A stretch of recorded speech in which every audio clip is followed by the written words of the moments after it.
that the evidence is overwhelming. It's abundant that the God of the Bible exists. And so, wouldn't it be great if we could touch his heart and cause him to be receptive to the truth? Absolutely. Kyle's official bio says he has a BA from Freed-Hardeman with a double major in Bible and communication. He's got a master's in New Testament studies and a Master of Divinity with a concentration in apologetics. I think he's working on his doctorate, isn't he, Jeff? I think that's right. Okay. Yeah. Where from, do you know?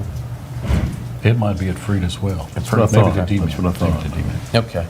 And of course, you mentioned some of the previous debates. He debated Dan Barker in 2009, Blair Scott in 2011, and Bart Ehrman in 2014. And Barker and Ehrman are still two prominent unbelievers, right? I mean, they still carry a lot of weight in people in that field. You do. No doubt, yeah. I'll ask both of you this question. Do you feel that these men are evenly matched for this debate? That's a hard question because I don't know what it means. Okay. But if you mean, Shermer obviously has far more exposure and has been involved in many more circumstances to promote and advocate his beliefs, his skeptical beliefs, than Kyle has. But as far as qualification, Kyle is well qualified to defend the truth and the faith, and so, Yeah.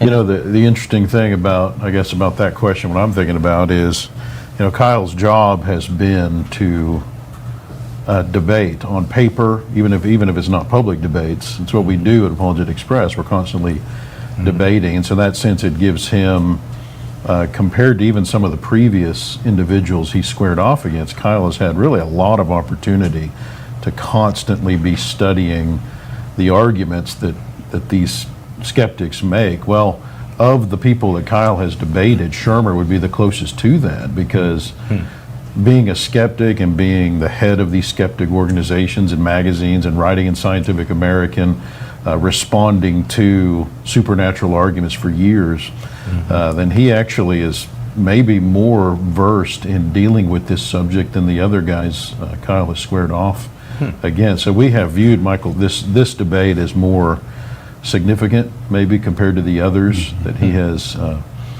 been able to square off against in the past. So exciting day on this. Yeah, that's good insight.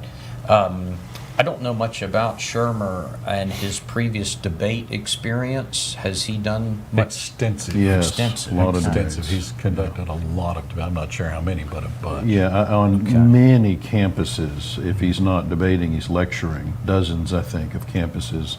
In his biography, he's got them listed on his website, the various universities he's been to, and had an opportunity to talk about his positions. So, tell me about the proposition for this debate. What is the proposition? The God of the Bible exists. So he's cutting through all of the confusion that's generated by all of the so-called gods that humans have conjured through the century, through the millennia, and going right for the issue.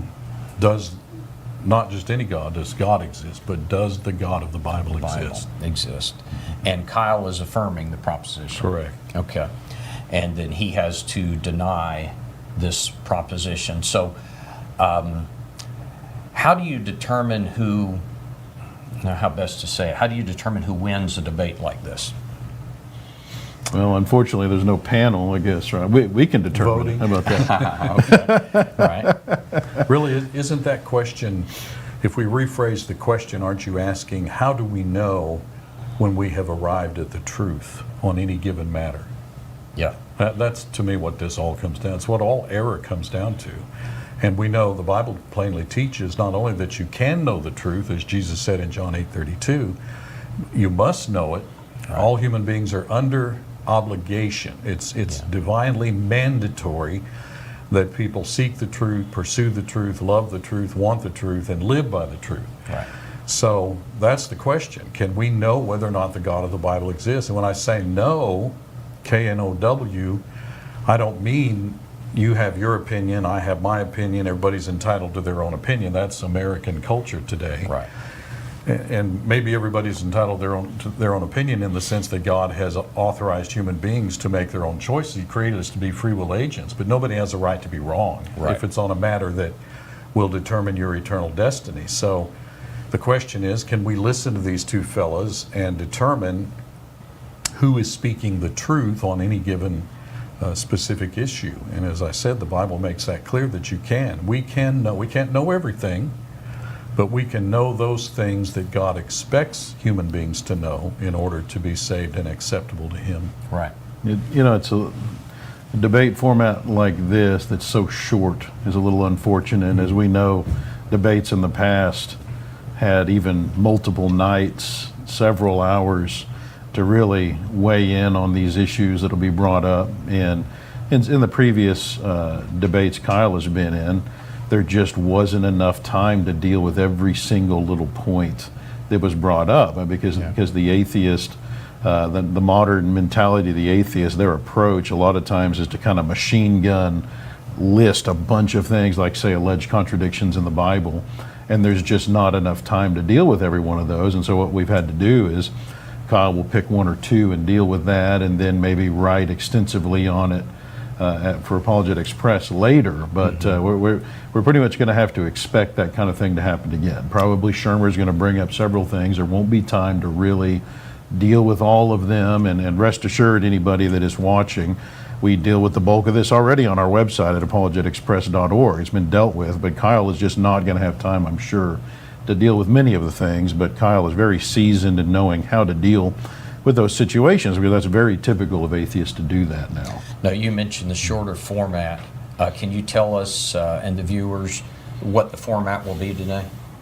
We probably should know that, but I really don't. Well, I don't know it's what a straight 2 hours, and they'll each get, they'll alternate their 30-minute speaking sessions. So, that, as you say, that's very limited. You go back in American history, and they would have debates that would last for days and days. And then moving closer to our time, do you remember in 1976, Brother Warren's debate with, who was then arguably the most probably well-known, prestigious, influential atheistic philosopher of the day, Antony Flew. That debate was conducted over a period of 4 days, and I believe they went a minimum of 2 hours each night. Yeah. And of course, classically, debate is where the first person takes the affirmative, and for 2 nights or for a period of time affirms it, and it's up then to his opponent to take a negative posture, and there are certain obligations. See, all of this is lost on our day.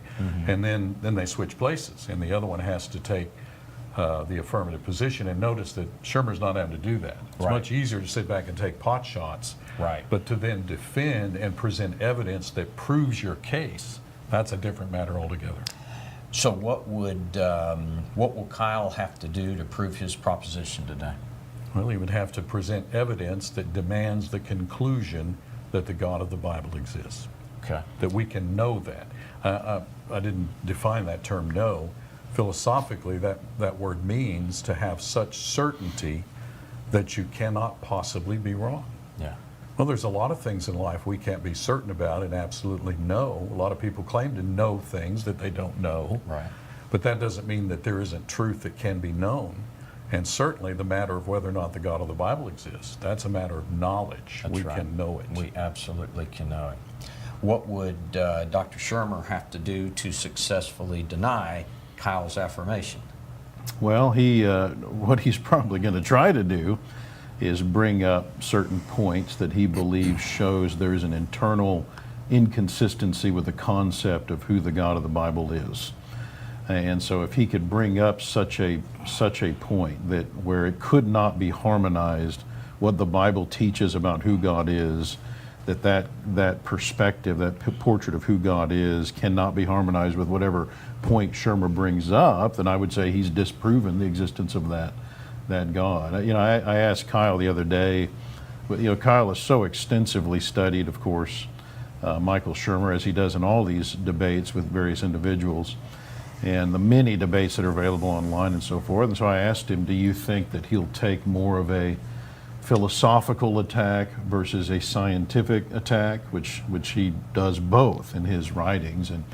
And Kyle's response is he tends to attack he uses whatever the popular thing is. If you happen to mention the multiverse, and he's gonna weigh in on that. He's gonna be well versed in a lot of individual little points that he could try to bring up to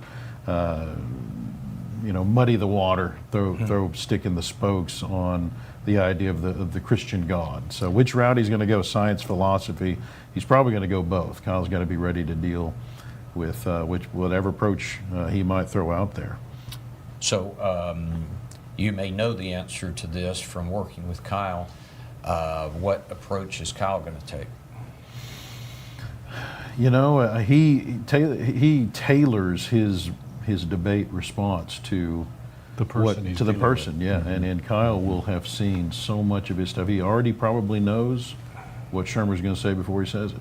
Yeah. I mean, Kyle does that kind of research, and he's had less time to prepare for this than previous debates. But even then, he's going to know. He's probably going to know the argument because Shermer tends to make many of the same arguments. He's going to be ready to deal with a lot of that. I don't expect a lot of curveballs to be thrown in this. It's going to be fastballs, and that's going to be it. Many years ago, Thomas Warren told me that if you're going to debate somebody, you need to take about a year, and you need to read everything they've written. Wow. And be fully versed in this man's thinking. Right. So that's really good advice. By the way, when he debated, Brother Warren debated Wallace Matson down in Florida. Matson was, I don't know if he was as well known as Flew, but he was a highfalutin philosopher. Right. And they were interviewed by a female reporter. Had both of them saying Wallace Matson, Brother Warren. And so she held her microphone over to Brother Warren and said, "Can you give us a little sample? What are you going to talk about tonight?" And he said, "Well, atheism implies subjectivity. Subjectivity implies relativism. Relativism implies self-contradiction. Therefore, atheism is false." Wow. And she was standing there and she goes, kind of what you did. Wow. So she held the microphone up to Matson and said, "What about that?" And he said, "Well, I'll deal with that tonight." Well, can't you just give us a little response? No, I'll be dealing. I'll just wait till tonight. The Anthony Flew debate was the first debate I ever remember seeing in my lifetime, and I was astounded. I actually felt bad for Flew because he was so badly devastated, and I think everyone on both sides knew it. And the irony of that is that Flew had lots of debates, been a visiting professor in many philosophy departments, including Berkeley and places like that. Very formidable, and destroyed many of the denominational preachers that he would debate.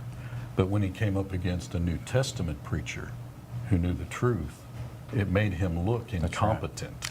I remember in the Barker debate, Barker was using some arguments that he would use against typical denominational people, and I think it surprised him that Kyle didn't hold those That's positions. true. Like miracles. Remember? That's right. You don't believe in miracles? Right. No, we don't believe in miracles. Yeah, and it kind of stole his thunder. It did. We've just got a couple of minutes left here. The official format, someone just sent this to me. The main propositions, we've got Kyle 20 minutes and then Shermer 20 minutes. Rebuttals 10 minutes for Kyle, 10 minutes for Shermer. Then there'll be an intermission. Then we'll have cross-examination, 10 minutes apiece. And then it says open questions from the audience, 20 minutes, alternating questions, 2 minutes each to answer. And then the other will get to speak for 1 minute to respond. And then conclusions, 10 minutes apiece. So it's going to be approximately 2 hours. So I think we're going to have a great debate today. We're very much looking forward to it. We've got about 5 minutes now until we go live, and so there should be a countdown. So stay tuned and join us in 5 minutes.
of New Testament at the VP Black College of Biblical Studies. And I will be the moderator, the timekeeper for this debate. And I want to explain briefly, first introducing the participants, and then explain briefly the format and the guidelines for this debate.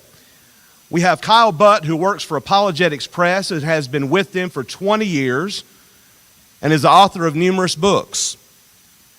And we also have Michael Shermer, who is the editor of Skeptic Magazine, author of many books, and host of the Michael Shermer Show, which is a podcast.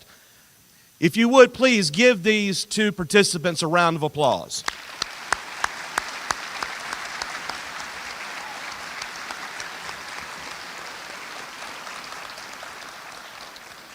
Now let me tell you the format of how this will take place. There will be 20 minutes for main propositions from Kyle Butt, and then 20 minutes from Michael Shermer. Then there will be rebuttals of 10 minutes, Kyle Butt, and then 10 minutes, Michael Shermer. Then there will be an intermission. And then that we will have cross-examinations of 10 minutes, Kyle Butt, and then 10 minutes, Michael Shermer. And then we will open questions from the audience. That will be a total of 20 minutes. There will be alternating questions, 2 minutes to answer, and the other speaker 1 minute to respond. And we ask those who want to ask questions to come down to the central microphone when the time comes, not before, but when the time comes, and ask your question briefly. No speeches, please. And then at conclusion of the debate, we'll have 10-minute conclusion by Michael Shermer and a 10-minute conclusion from Kyle Butt, approximate total of 2 hours. As timekeeper, I will be strictly enforcing the time for both participants, and this is how it will go. I will announce 5, that will be 5 minutes, 2 minutes, 1 minute. That means they need to wrap it up. So that's how that will go. Guidelines for the debate, I will not go over all the guidelines. They have been signed by both participants. As I've just mentioned concerning the time frame, those were agreed to beforehand.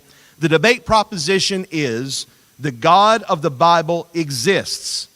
Kyle Butt affirming the proposition, Michael Shermer denying.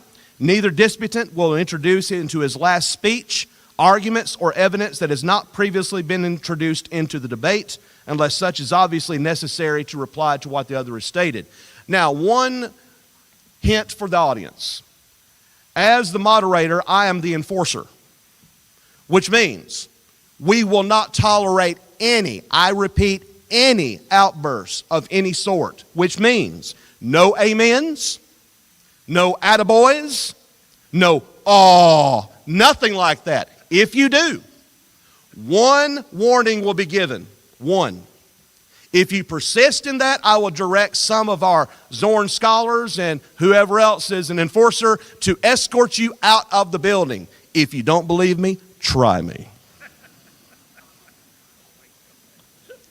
So, with that all said, we are ready to begin the debate. The beginning speech delivered by Kyle Butt.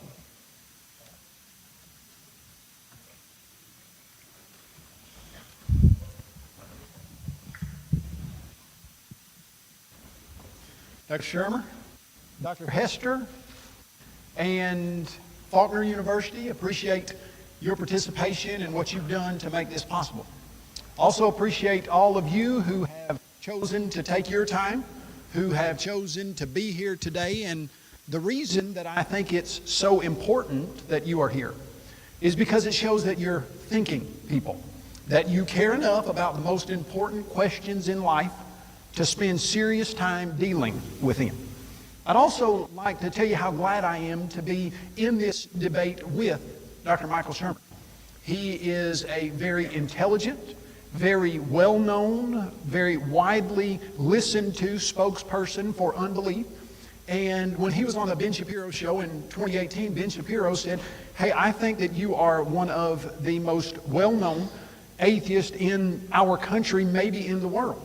And after reading the material from Dr. Shermer, watching several of his videos, etc., I think that he absolutely does represent the side of unbelief extremely well.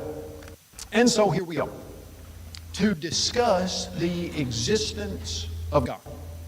Specifically, the God of the Bible that is eternal, that is all-powerful, that is loving, all-knowing, the spiritual God. And so as we're here to discuss this God, what I want you to know is that I am not here to win a debate. You know, when the topic of debate comes up, somebody says, "Are you going to win? Is the other person going to win?" We're not here to win. There is something we are here to do, though, I think. And that is to get to the truth and make it as plain and clear as possible and present it to this audience in a way that you can choose to believe it if you want to. And that's what we're trying to do, get at truth. So as we explore this question, I'd like to suggest that a scientific approach to this question will be our best to employ. Unfortunately, certain modern definitions of science say that that's not possible, to have a scientific discussion of God. In fact, certain modern definitions say that you have to limit your scientific answers to something that you can touch, see, taste, hear, or smell that can be detected by your five senses. But science should not be so limited. In fact, I think that does it a grave injustice. Instead, I think we would do well to heed the words of Socrates, who is attributed with the words, "We must follow the argument where it leads." And I think that all of us should have the courage to do that, follow the argument where it leads. On the opening pages of Dr. Shermer's book, The Moral Arc, he quotes J. Robert Oppenheimer. And Oppenheimer said this: "There must be no barriers to the freedom of inquiry. There is no place for dogma in science. The scientist is free and must be free to ask any question, to doubt any assertion, to seek for any evidence, to correct any errors." And I think we can all agree that the bravest approach to life's most important questions is to follow the evidence where it leads. So, a scientific approach then requires that we adhere to truth and reason. Truth represents what we can know about reality. Reason represents proper thinking about that truth. And so we find what we know, we reason properly about that, and we come to having what we're talking about as truth and reason. Let's begin then by looking at 4 foundational truths that I believe every person in this audience can understand. I don't believe these take a PhD. I don't believe they take extended periods of secondary education, etc., on into graduate school, etc. I think everybody can understand these. I'll tell you what I do think they take, though. I do believe that they take an open mind and a person who says, I'm going to follow the evidence where it leads. And so let's begin. Foundational truth number 1. Every material effect has a cause. The universe exists and it's real. We have something here and not nothing. The natural question that every single person arrives at is, how did the universe get here? Or what caused the universe? We ask this question because we understand the scientific law of causation. This law is the driving force behind every experiment ever done in science. And it simply says that every material effect must have a cause that brought the effect into existence. As Robert Jastrow, the founding director of NASA's Goddard Institute for Space Studies, said, quote, as Einstein said, scientists live by their faith in causation and the chain of cause and effect. Every effect has a cause, and it can be discovered by rational arguments. And this has been a very successful program, if you will, for unraveling the history of the universe, but it just fails at the beginning. Now, kids are wonderful at getting down to the bottom of this. A child might say, as he picks up a rock, Mom, where did this rock come from? And the mother would say, well, it chipped off a rock from the hillside. And he would say, well, where did that rock come from? You see the cycle. What's the child ultimately asking? I want to know where the first rock came from. And that's what we're getting at here. And I think this is where the assumption that scientific answers must be materialistic betrays those who are trying to follow the argument where it leads. Because at some point in the past, there had to have been an entity not composed of matter and energy that could bring into existence the physical universe. Now, that's why Dr. Jastrow continued, and I quote, astronomers now find they have painted themselves into a corner because they have proven by their own methods that the world began abruptly in an act of creation. That there are what I or anyone else would call supernatural forces at work is now, I think, a scientifically proven fact. Thus, proper reasoning about the truth of the law of causation would force us to the conclusion that the universe had a supernatural cause. Now, let me pause right here and say, I'm not quoting anybody to say you should believe this authority. In fact, as we look at this idea, the law of causation stands on its own. Both philosophically, logically, scientifically, you don't need an authority to tell you what the law of causation is or to tell you what the law of causation implies. But I am quoting some people from the world of science to show that these ideas of causation and what they imply are recognized even by many leaders in the scientific community. And so, that's foundational truth number 1. Foundational truth number 2. Anything that exhibits complex functional design demands an intelligent designer. First, let's apply this to the universe. As it turns out, our universe is so perfectly designed that you can almost not even put it into words. People who study our universe have come up with something called the Goldilocks universe, or the Goldilocks zone, or the Goldilocks enigma. And that is that it looks like our universe is so perfectly fine-tuned that it was designed for humans to live on planet Earth.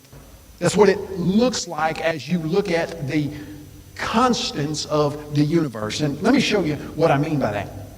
Imagine you came into a control room and there were dials on a control panel, and there were over 25 of them, and each one of them had to be tuned to a very precise place in order for the universe to exist as it does and for life to exist. And when we're talking very precise, I mean, do we mean that it just needs to be a little bit close? Let me tell you the precision of these constants. If you were to take just one, the force of gravity, and you were to have a dial that said force of gravity, the precision of what that has to be tuned to is this. If you had a dial and you had 1/10, you had 10 segments and you were on one segment of that 10, that would be a 1 with 1 0. If you took the dial and had 100 places, 2 zeros, well, you would chop that little dial into 100 places, it'd be 100 marks, and you would get exactly right on 1. That'd be a 1 with 2 zeros. 1 with 3 zeros, 1,000 places. You divide that dial into 1,000 little segments, you get the right one. Okay, a billion would be 9 zeros. So you would have a billion tiny little segments on the dial, and it would be precisely tuned to one of them. Oh, but the force of gravity is fine-tuned to a 1 with 50 zeros behind it. Like I said, that's fine-tuning almost that you can't even put into words, and that's just one dial on the panel. Many of the other ones are 1 with 37 zeros behind it, 1 with 40 zeros behind it, and they all have to be exactly right. And so as we look at that, many physicists recognize what this fine-tuning demands. A theoretical physicist, Paul Davies, said, "The impression of design is overwhelming." Astronomer Fred Hoyle put it this way: "A common sense interpretation of the facts suggests that a super intellect has monkeyed with the physics." As atheistic physicist George Greenstein stated, "The thought insistently arises that some supernatural agency, or rather capital agency, must be involved. Is it possible that suddenly, without intending to, we have stumbled upon scientific proof for the existence of a supreme being?" Now, like I said, the atheistic physicist, George Greenstein, because I'm not saying these people agree with that conclusion. I'm not saying they say, okay, it looks designed, so it is. In fact, let me tell you what George Greenstein said. He said, "It's a matter of taste how one deals with this notion. Those who wish to are free to accept it. And I have no way to prove them wrong.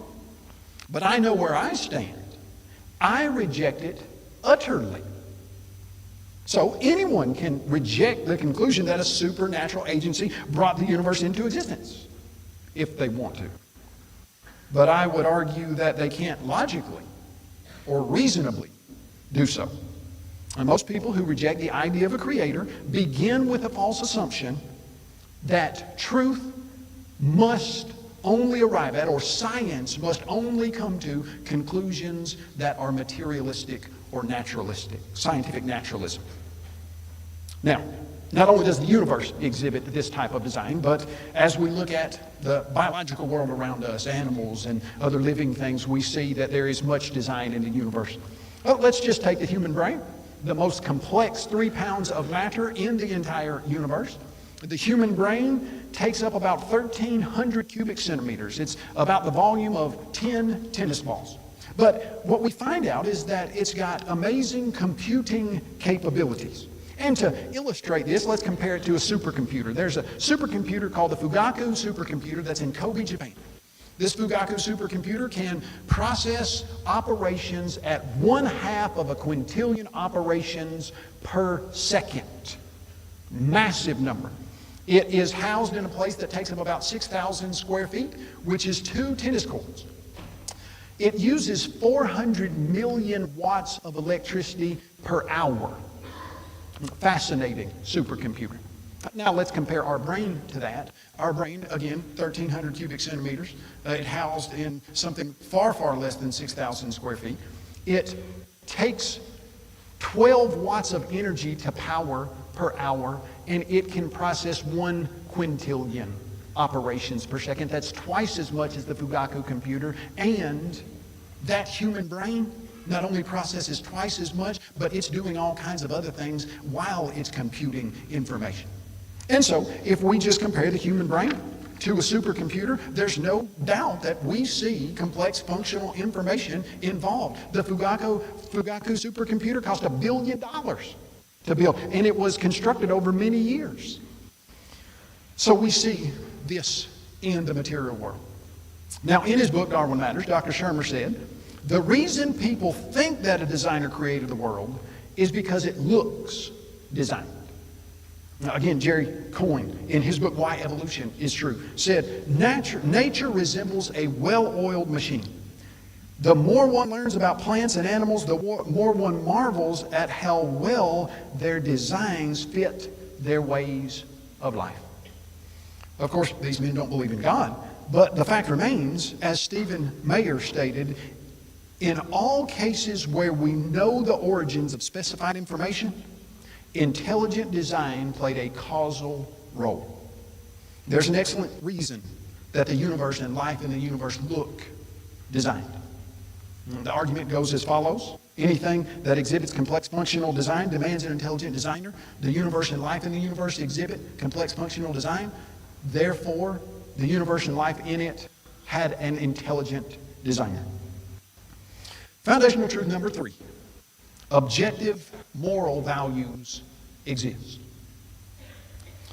Some thoughts and actions are absolutely right, and some are absolutely, objectively, morally wrong. And now, Dr. SHERMER, in his book, The Science of Good and Evil, when he discusses ethics and morality, he says that this, and I quote, is the single biggest obstacle to a complete acceptance of the theory of evolution. 5 minutes. There is a good reason that that's the case. Let's consider the idea of an implication. An implication is something that is not stated, but you have to reason to that. The most famous is Socrates is, all men are mortal, Socrates is a man. Those are the two explicit statements. But now what's the implication? If you reason to what's not stated, therefore Socrates is mortal. And so as we look at this idea of objective moral values, what we see is that many people in the atheistic community have reasoned properly from atheism to the conclusion that there would be none. Let me show you what I mean. Renowned atheist Richard Dawkins said, "This universe that we observe has precisely the properties we would expect if there is at bottom no purpose, no design, no good, no evil, nothing but pitiless indifference."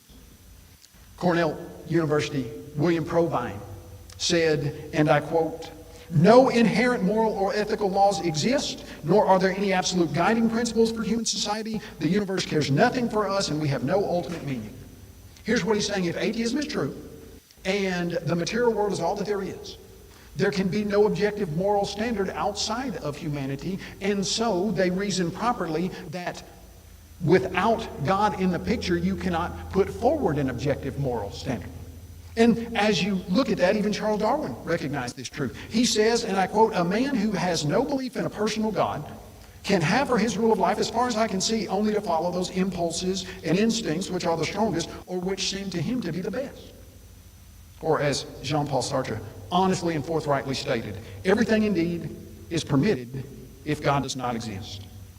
If there is no personal and moral God, there can be no objective morals. In order for objective moral values to exist, God must exist. Objective moral values do exist, therefore God exists. Also, I want you to understand what's not being said here. What's not being said is, okay, everybody who believes in God always acts morally, everybody who doesn't believe in God acts immorally, and that shows that there is not objective. That's not what's being said. This has nothing to do with the way people act. It has to do with the implication that the material world is all there is. If the material world is all that exists, then people like William Provine and Charles Darwin and Richard Dawkins, they come to the conclusion, properly thinking about the wrong statement that this world is all that exists, to there can't be objective moral values. And so we're not saying that the way people behave says if there are or are not objective moral values. You understand what I'm trying to nail down on that? And now the final truth that I'd like to present. The life and teachings and death and resurrection of Jesus Christ. Dr. Shermer doesn't believe that Jesus Christ is the Son of God, and he certainly doesn't believe that he rose from the dead. And there might be many of you in this audience or listening or watching live stream that don't believe that either. 2 minutes. What we find, though, is that as we look at the life of Jesus, I'd like to consider these questions. First, can you think of one sin that Jesus and in his life, as recorded in the gospel writings, ever committed? Now, you and I both know you've broken out in anger, and so have I. That we have a moral standard for ourselves that we have at some point in our lives transgressed. But even Jesus' closest followers said that he was without spot and blameless. Philip Schaff wrote, "In vain do we look through the entire biography of Jesus for a single stain or slightest shadow on Jesus' moral character." 1 minute. Second, can it reasonably be denied that Jesus was brutally murdered? No, and I've got the evidence for that. Third, is it true that many of Jesus' closest followers died martyrs' deaths because they said they saw him alive after his death and they saw him in a resurrected body? Yes. 30 seconds. And fourth, do you and I, based on what we know about the character of Jesus, believe that he would take a bullet or a nail, as it were, for every single one of us in this audience, for me, for Dr. Shermer, and any one of us? Yes, because ultimately we're not discussing a proposition here. We're discussing a person. And that person is the supernatural, all-knowing, loving God as proven by the law of cause and effect, design, and morals, and as represented to us in the life of Jesus Christ. Time.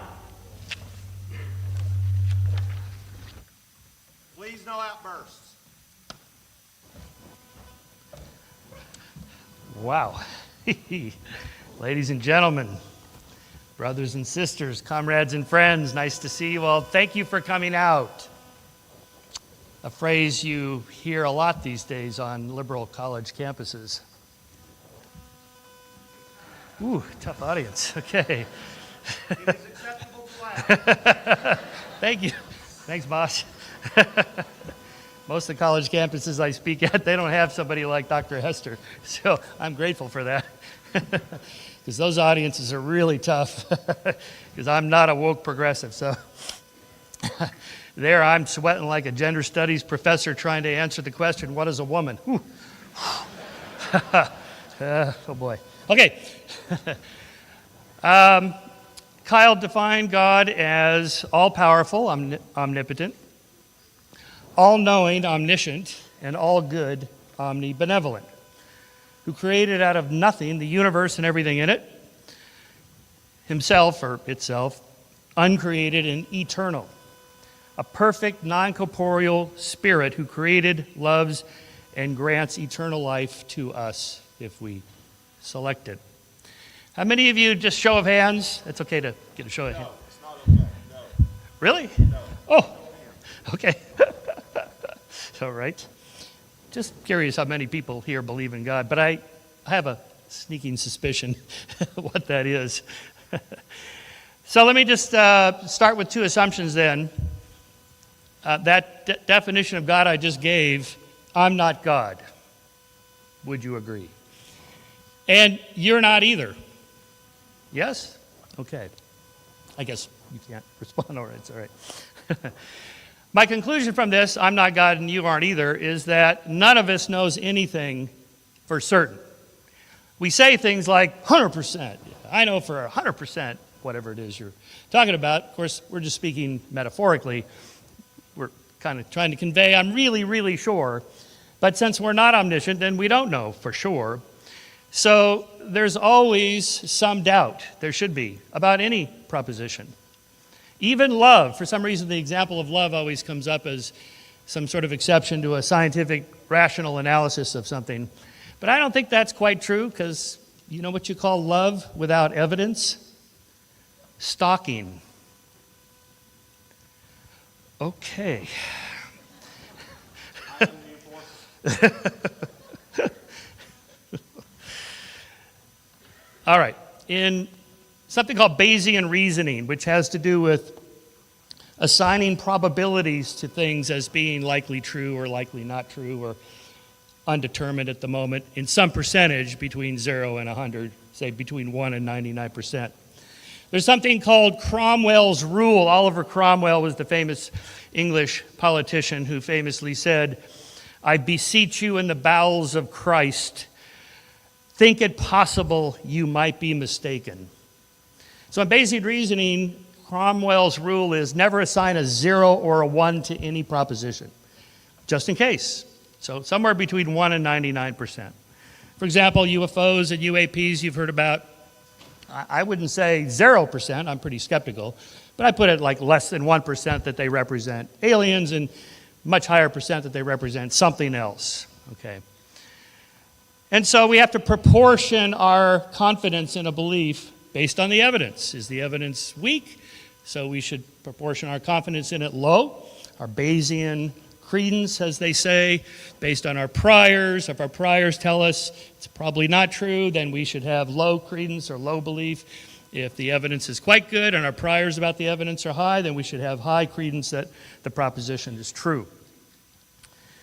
This principle of proportionality, that is, proportion the confidence in your belief in something according to the evidence. How good is the evidence? Another way to put this, more famously by the great Carl Sagan, is extraordinary claims require extraordinary evidence.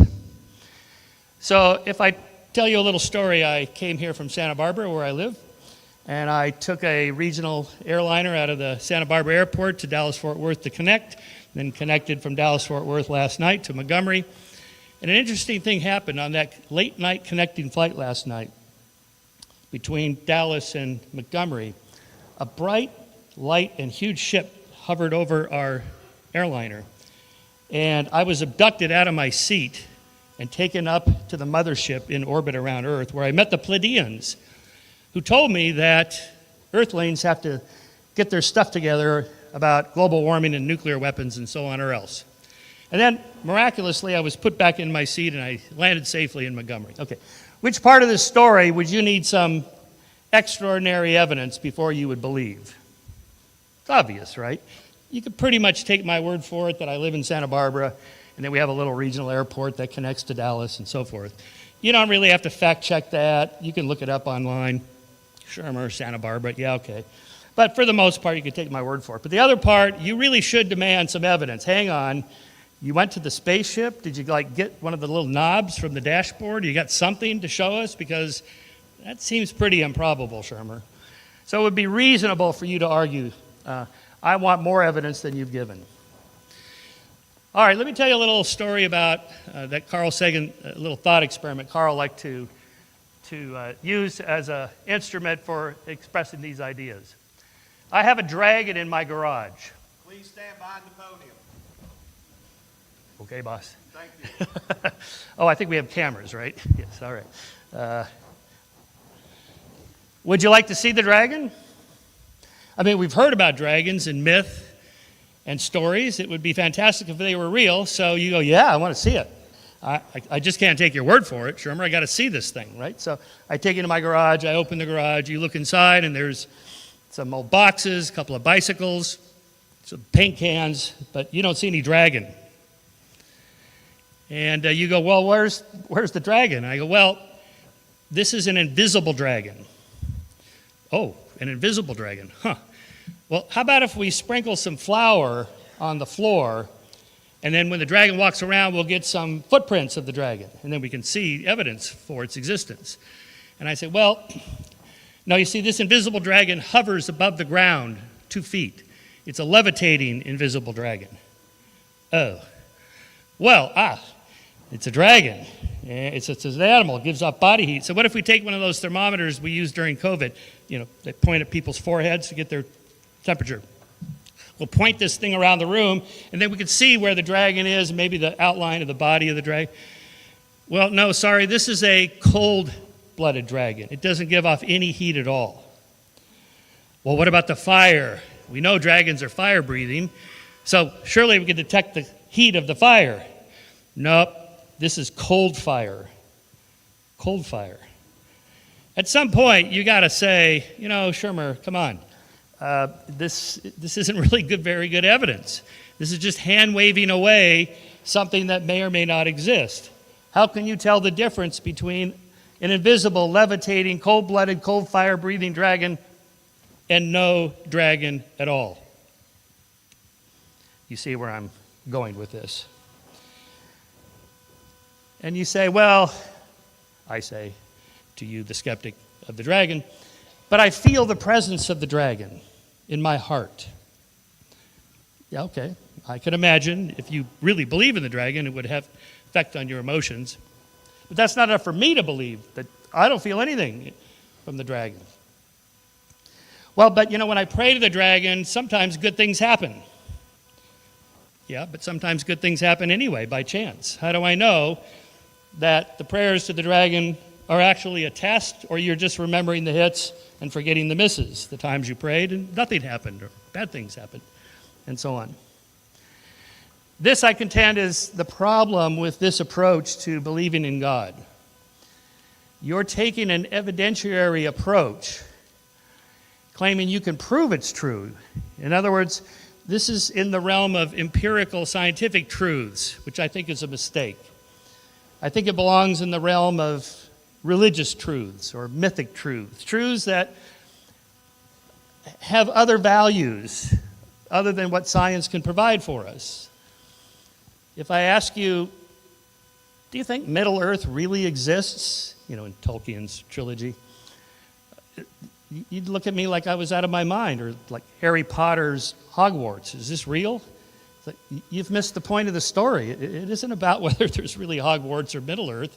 It's a story that conveys moral homilies and values, and it teaches us how to live and how to be in relationship with other people, and right and wrong, and how to deal with our failings, and on and on. That's what these stories are about. That's what I mean by mythic truths or religious truths. They're true on their own value. But if somebody says, well, what about the brothers Karamazov, Dostoevsky's great Russian novel? Were there really brothers Karamazov in 19th century Russian? You've missed the point of the story. It's not about that. It's fiction. It's fiction with a purpose, okay? And I think this is a mistake to say, well, these religious truths in the Bible have to be accepted scientifically, rationally, or else don't believe them. Well, I can't ask you for a show of hands, I guess, because I was going to ask you. If it turned out, you can just ask yourself in your own mind, that I had the better arguments today, and that I could convince you that the evidence for the existence of God of the Bible is weak or non-existent, would you give up your religion? Would you say, you know what, I'm not a Christian anymore. I'm not going to accept Jesus as my Savior? I think, in fact, I might be an atheist. How many of you would do that? I know, don't show your hands. Just think in your mind, because I'm pretty confident I know what the answer is, which is, well, no, because that's not why you believe in the first place. Just think about, since Kyle mentioned, I was on Ben Shapiro's show. I know Ben, he's a good friend, and I like him a lot. He's not a Christian, he's a Jew. So I asked him on his Sunday special show, why don't you accept Jesus as your Savior? And he had a perfectly rational answer, because that's not what the Old Testament predicts. And there's not enough evidence to accept Jesus as our Savior. He probably existed, probably crucified. Romans crucified everybody for practically anything. So that's not an extraordinary claim. That someone named Yeshua, Jesus, existed and was crucified is a fairly provable, I think. And most of the biblical historians and historians of religion I know, they think Jesus existed and was crucified. If you ask, what did he die for my sins? That's not a scientific empirical truth question. How would you prove that? How would you ever test that? It's just a point of religious belief. You either believe it or you don't. If it's part of your religion, then you believe it. If it's not, not. Jews don't believe that. Why not? Just ask yourself that question. You can't say, well, if only they understood the arguments. If they sat down and Kyle walked them through the 6 points for the resurrection, why it really happened, and so on and so forth, they'd believe. No, they wouldn't. They know those arguments. I know they know them because I know these people. These great Jewish rabbis and scholars, they know the arguments. They know all the evidence for the resurrection of Jesus, and therefore the religious truth behind that, he died for our sins and so on. They just don't accept it. They just don't. It's just not that good. Kyle will try to convince you otherwise, and that's fine. But just ask yourself, why is it that these great learned scholars who believe in the same God you believe in, they even believe in the same book, at least the Old Testament, that you believe in, and yet they still reject that central tenet to what your belief is about Jesus' dying for your sins and be resurrected and so forth. Why is that? And that's not to mention Muslims. If you're going to put your faith confidence, let's say, in the Bible as a source of evidence for God's existence, and there's over 2 billion Christians in the world, well, there's 1.2 billion Muslims who are quite confident you all are going to hell in this room. You chose the wrong religion. And they are rather fervent about this. At least some of them are, as you may have noticed from recent current events. They believe the Quran is the inspired word of God. And what's the difference? Again, back to the dragon question. I talked to Kyle. He gives me these arguments. I'm quite sure the Bible is the inspired word of God and so forth. I talked to a Muslim. He said, no, that's the wrong holy book. This is the holy book. That's correct. 5 minutes. How am I supposed to tell who's right? How do you know? In other words, what should we believe and why? Knowledge is defined as justified true belief. What is your justification for your belief? And you could surely give arguments. You've just heard some, which I'll address in a minute or in my rebuttal period. But why is it others don't believe it? If it's so good, Kyle mentioned, science is a good method. Yes, indeed it is, especially when we get consensus science about, say, the germ theory of disease or plate tectonics and why continents move around the earth. There's a massive consensus among scientists about this, so it's reasonable for me to accept it, even though I don't go out and drill into the deep earth to measure the movement of crust and plates that cause earthquakes and so on. It's reasonable for me to accept that. But there's nothing like that for the God question. Not even remotely there's no consensus about this.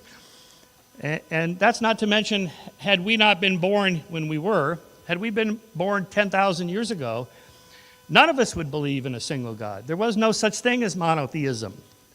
It was just, polytheism at most, or kind of an animated spiritism. Or if you were born today, but in China or India or Japan, very likely you would not be a Christian. You would believe something else, and you would believe it with the same level of confidence you believe in your Christian religion. Even within Christianity, there's thousands of denominations and sub-denominations and so on. They don't agree on everything. Should same-sex marriage be the law of the land? Are you pro-choice or pro-life? What's the right level of immigration into the country? What about euthanasia? Okay? Smart, thoughtful, reasonable Christians do not agree on these questions. Why not? Because these are not empirical truth questions that you can achieve a consensus among pretty much everybody, this is the right thing to do. They're a different kind of truth. So given this almost unfathomable level of religious differences, it's obvious that any claim to sole possession of absolute truth of any kind is fleeting. They clearly cannot all be right. All right, let me just address in my last 2 minutes here. 2 minutes. See, my psychic powers.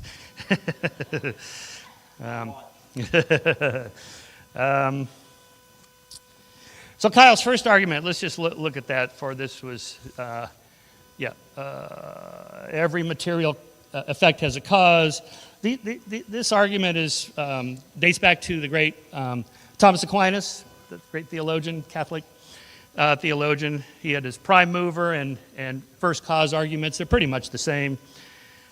which Kyle thoughtfully articulated quite well.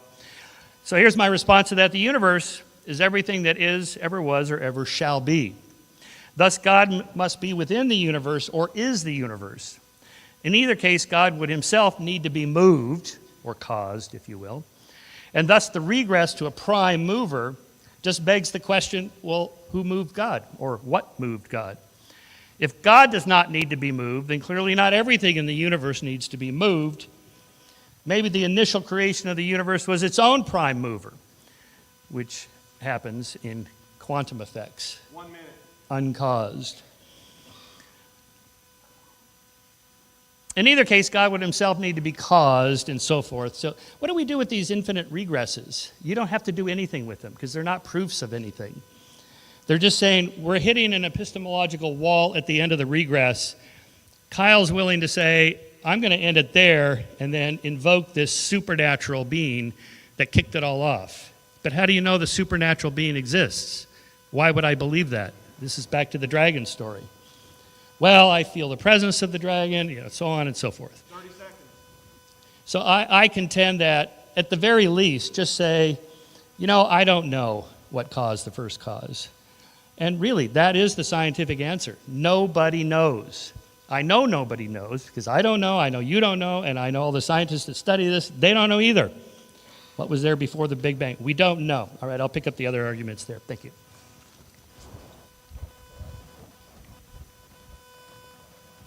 Thank you both, and we thank you, audience, for respecting the two gentlemen who are disputing and also to respect the ground rules laid down beforehand. As you can tell, I have a loud voice, and so it will be used to some extent during our debate. Our next section will be 10 minutes of rebuttals, beginning with Kyle Butt and then Michael Shermer. I will give 5, 2, and 1 once again.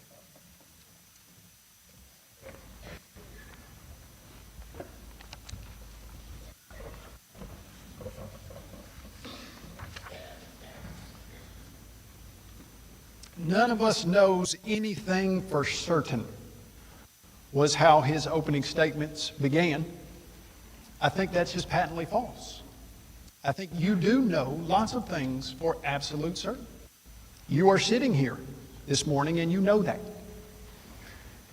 The statement, there is no absolute truth. Is that true? Because if it is true, then there would be an absolute truth. Now, this idea that you're going to try to sweep the arguments for the existence of God under the rug by saying, okay, well, you might think that you do know these things. There might be a high probability that you know these things, but you can't know it. And so that idea, that little bit of doubt, should cause you to recognize that nobody can know anything. That's just simply not true. And so then you pull Cromwell's idea that you need to put your belief on some type of scale of 1 to 100. That's just simply not how the real world works. And Cromwell's rule, where would you get that rule? Did it come from any naturalistic study of anything? Did it come from... That's a rule that a person made up, and it's not a rule that I would ever follow, because I believe you can know the truth, and the truth shall make you free. And this is not a probability claim. This is not a, I think this is the case, but not. These are truth statements. And so the idea that, hey, we should just look at this as something that might be probably true or improbably true, I just don't think that is a valid approach to what we're doing today. And the second approach, the second statement he made is, well, what Kyle's talking about is mythical truth. It's religious truth. It's something that, okay, there might be a couple of people who are atheistic have said there's two magisteria, and one of them is the natural world, and the other is the religious world, and you don't get the two crossed. And what we're dealing with here is the magisteria of religion and not physical science. Well, that is just simply not how those of old would have come to the conclusion that there is a God, and not how I think we should come to the conclusion that there is a God. Let's ask this question. Is it mythical that physical effects must have a cause? No. Is it mythical that things that maintain specified information must have an intelligent designer. No, we're not dealing with mythical things. Your brain is not mythical. The constants of the universe that are nailing down the fact that it is so fine-tuned that there is a reason that atheistic philosophers and people who study the world say that there is a Goldilocks universe, that everything is exactly right. They're not coming at that from some mythical religious belief. That is something that they are arriving at from the conclusions that they're seeing in nature. Now, the Apostle Paul, and there again, I'm not quoting him to prove anything, although, as Dr. Shermer said, I absolutely do believe that the Bible is the inspired Word of God, and I do believe that we can prove that. I'm not going to quote him to prove that, but I am going to quote him to show you how Christianity comes to the conclusions that it does, or should. And let me put this to you. Dr. Shermer said, if it turns out that I've got better arguments for atheism, would anybody in here who is a Christian say, okay, I'm now an atheist? He said, if it turns out that way. Now, the assumption is you didn't come to your belief in Christianity based on arguments, and that you haven't seen these arguments, and that somehow, if you were presented with these arguments, that then you might decide to become an atheist. The assumption is that's not why you came to your conclusion that God exists. Now, unfortunately, some people do. They do adopt an idea, sometimes even a religious belief, not based on evidence, not based on information that would drive you to that conclusion if you're reasoning about it properly. But in Dr. Shermer's writings, he says that the number one reason that people say they believe in God is because the design and the order in the world. And so it's not as if we're standing here and we haven't considered these and we haven't thought through them and we haven't put them together and we might get arguments that, no, we do understand that physical effects must have a cause. We do understand that there are objective moral values. We do understand that design demands an intelligent designer. And because of those things, we come to this conclusion. And Thomas Aquinas didn't make up the law or the reasoning from the argument from design and cause and effect. Every house is built by someone. 5 minutes. But he who built all things is God. And so that discussion, that way to arrive at the truth that God exists, has been around from the beginning of creation. In fact, that's what Paul said, and let me get to that. There in Romans chapter 1, verse 20, he said, "For since the beginning of creation, God's invisible attributes are clearly seen, being understood by the things which are made, even his eternal power and Godhead." And all Paul is saying is you can look at the things that are here and you can come to conclusions about God that you know for sure. Now, do you know everything about God? I mean, are we saying, hey, we have got this completely figured out in that we know everything? No, but just because you don't know everything doesn't mean you don't know something. And so, can we look at what God has created and see aspects about God that he must be eternal, that he must be supernatural, not part of the material cosmos and university, and that he must be intelligent, he must be a moral person? Yes, we can do that. Now, he then makes the statement, okay, why don't Jews accept the arguments for Christianity? If they were so powerful and there was such a consensus, why don't Jews accept those? I think it's interesting. I got a quote from Christopher Hitchens, the late Christopher Hitchens, who said this: "Don't take refuge in a false sense of security in consensus." The idea that you're going to, see how many people vote one way or the other and see how qualified they are, and if this many qualified people vote this way, then we're going to take a consensus and we're going to come to that conclusion.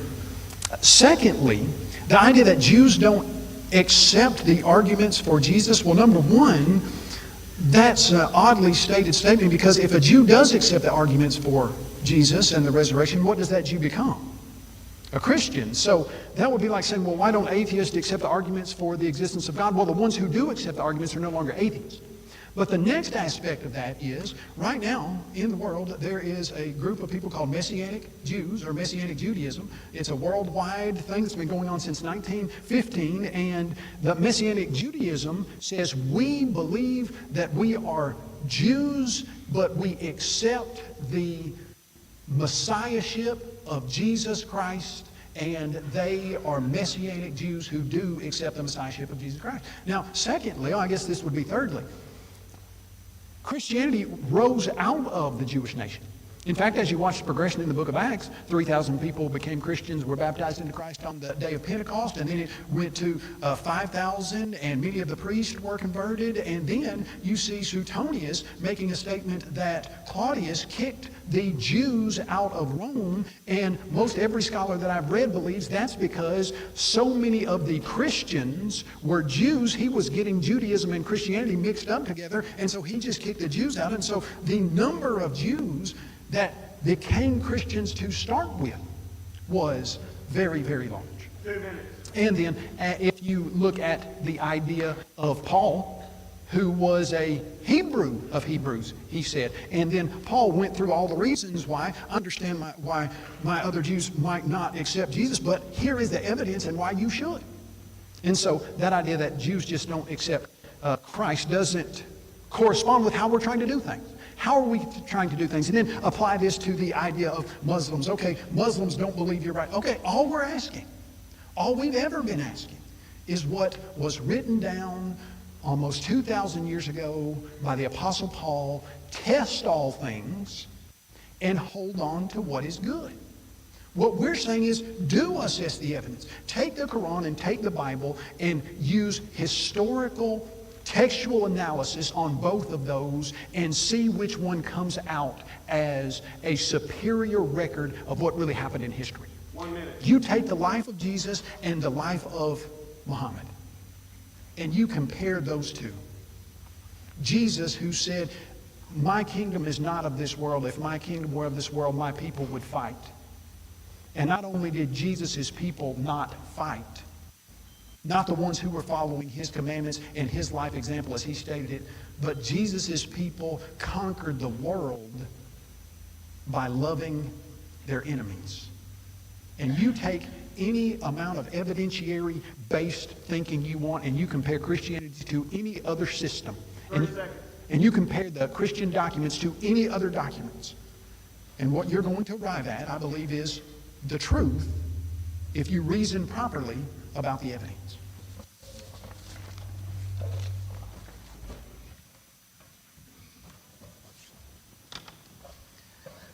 All righty. Very interesting. Well, if we're just going to do a kind of utilitarian calculus of Christianity versus Islam, given current events, yeah, okay. I'll choose the life of Jesus versus the life of Muhammad, at least as it's been distorted by Islamists who are different from Muslims, most of who are peaceful. But clearly one can lead to more violence, although I would remind you historically that was not always the case.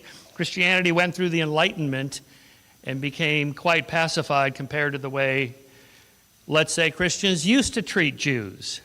Now, of course, you're sympathetic and you support Israel, as you should, and you combat anti-Semitism. But the blood libel goes back thousands of years, well, centuries, particularly to Martin Luther, that the Jews killed Jesus, which I've always found to be a peculiar argument for supporting anti-Semitism, which most anti-Semitics in Europe were Christians. Again, most of you in this room, I assume, are not like that at all, because you now have adopted the secular values of treating all people equally, bodily autonomy, individualism, the rights that we all endorse, which come from the Founding Fathers and the Constitution and so on, who were Enlightenment philosophers. Clearly not everybody embraces that.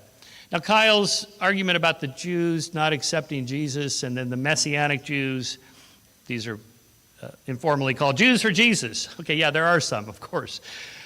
But the vast majority of the 16.2 million Jews in the world today don't accept Jesus as the Savior, even while acknowledging he probably existed and was crucified.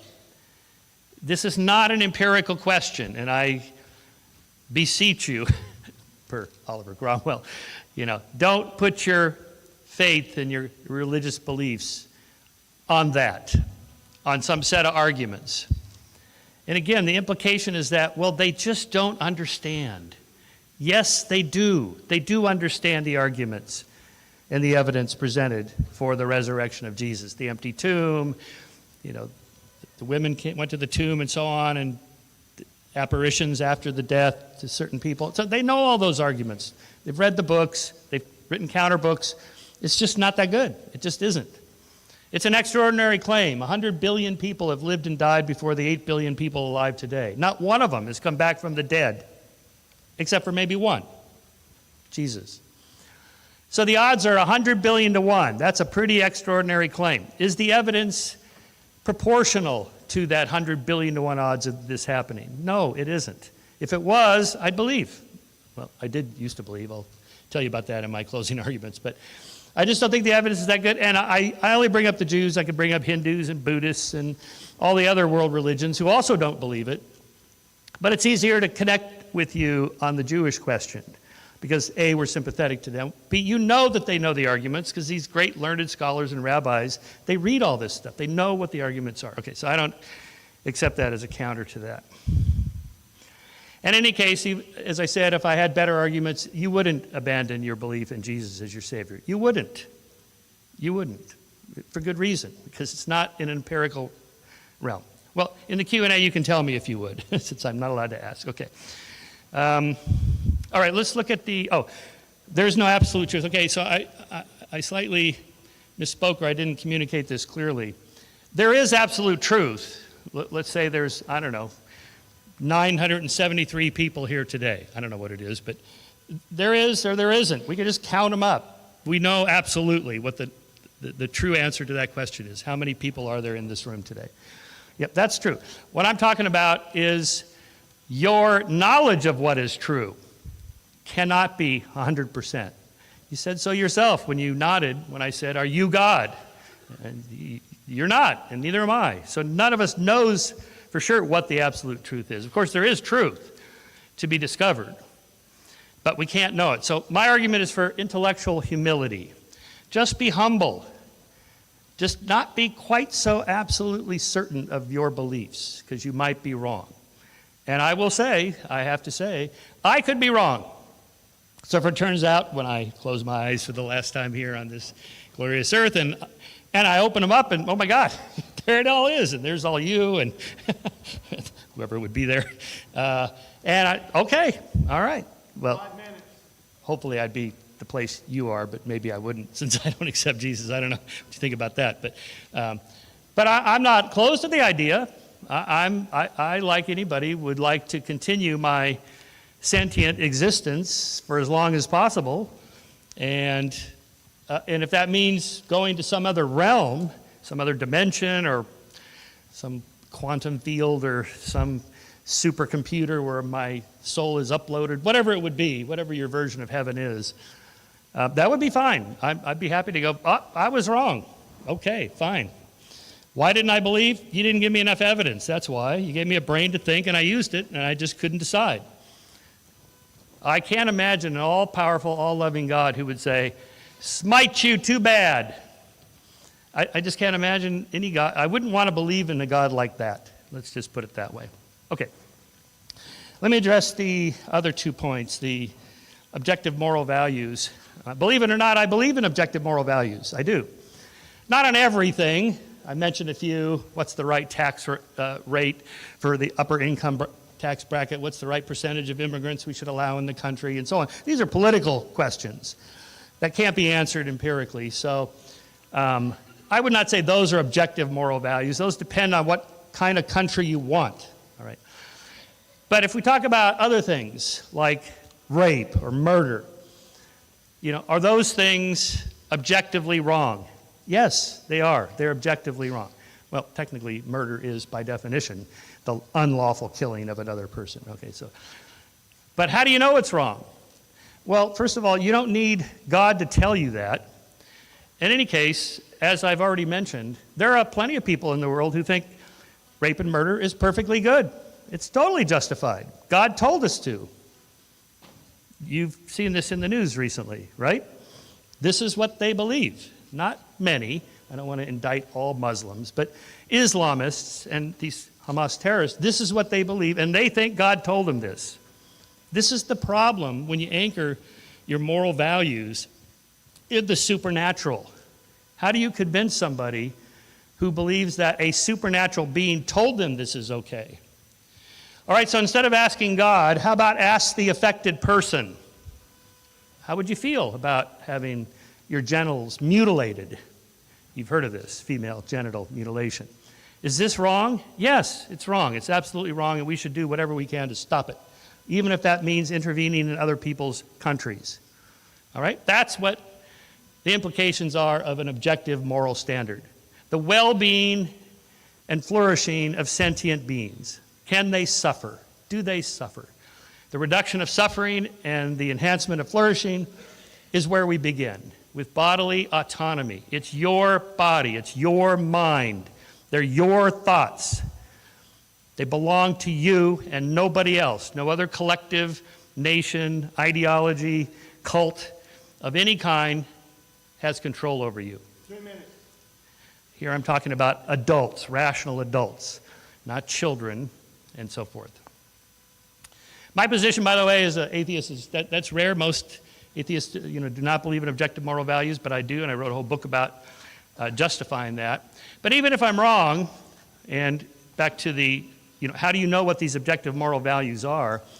Is rape and murder wrong because God said so? Well, first of all, which God are you talking to? Which holy book? Unfortunately, the creator of the universe wrote more than one holy book, so which is the one? There's 2 billion on one, 1 billion on the other. Consensus is not going to get us there. Is rape and murder wrong because God said so? Well, what if he hadn't said so? What if he wasn't super clear about that? Do you know why it's wrong? Can you articulate without giving a religious argument or a supernatural argument why it's wrong?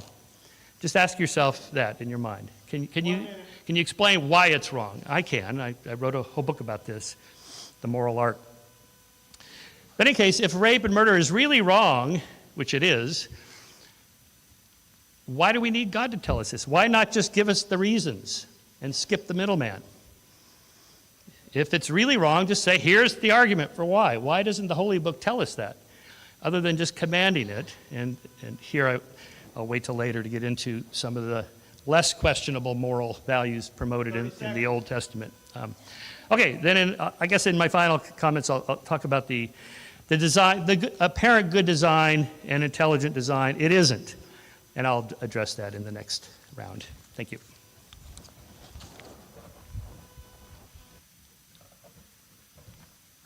So we're through with the first section of the debate. We're going to give these gentlemen time to rest and to prepare for the next section of the debate, which will take place in approximately 5 minutes. That will give you an opportunity to stretch yourself and to get a little bit of a second wind. Let me also request that you turn off your ringers, turn off your cell phone sounds. I've been hearing some certain dingings and blings. No more of that, please. Thank you so much. 5 minutes, we'll be back in.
Please, everyone, take your seats.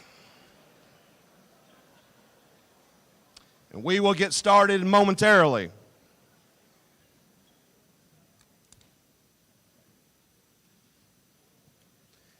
It has been pointed out to me and to the participants and to whoever else will hear that apparently we're not able to hear Kyle as well as we can Michael Shermer because of his height, because the microphone's not next to his mouth, because his voice is not strong as mine. But that said, we're going to rectify that this time because I've made the executive decision that we're going to allow Kyle Butt to use this corded microphone. He will have to hold it right up here so people can hear. And if Mr. Shermer wants to use this microphone, he is more than allowed to use this if you think it would be appropriate. And I will be the one, the hander offer of the microphone to the participants. So for this section that will start in about 1 minute, we will have cross-examinations. 10 minutes for Kyle Butt and 10 minutes for Michael Shermer.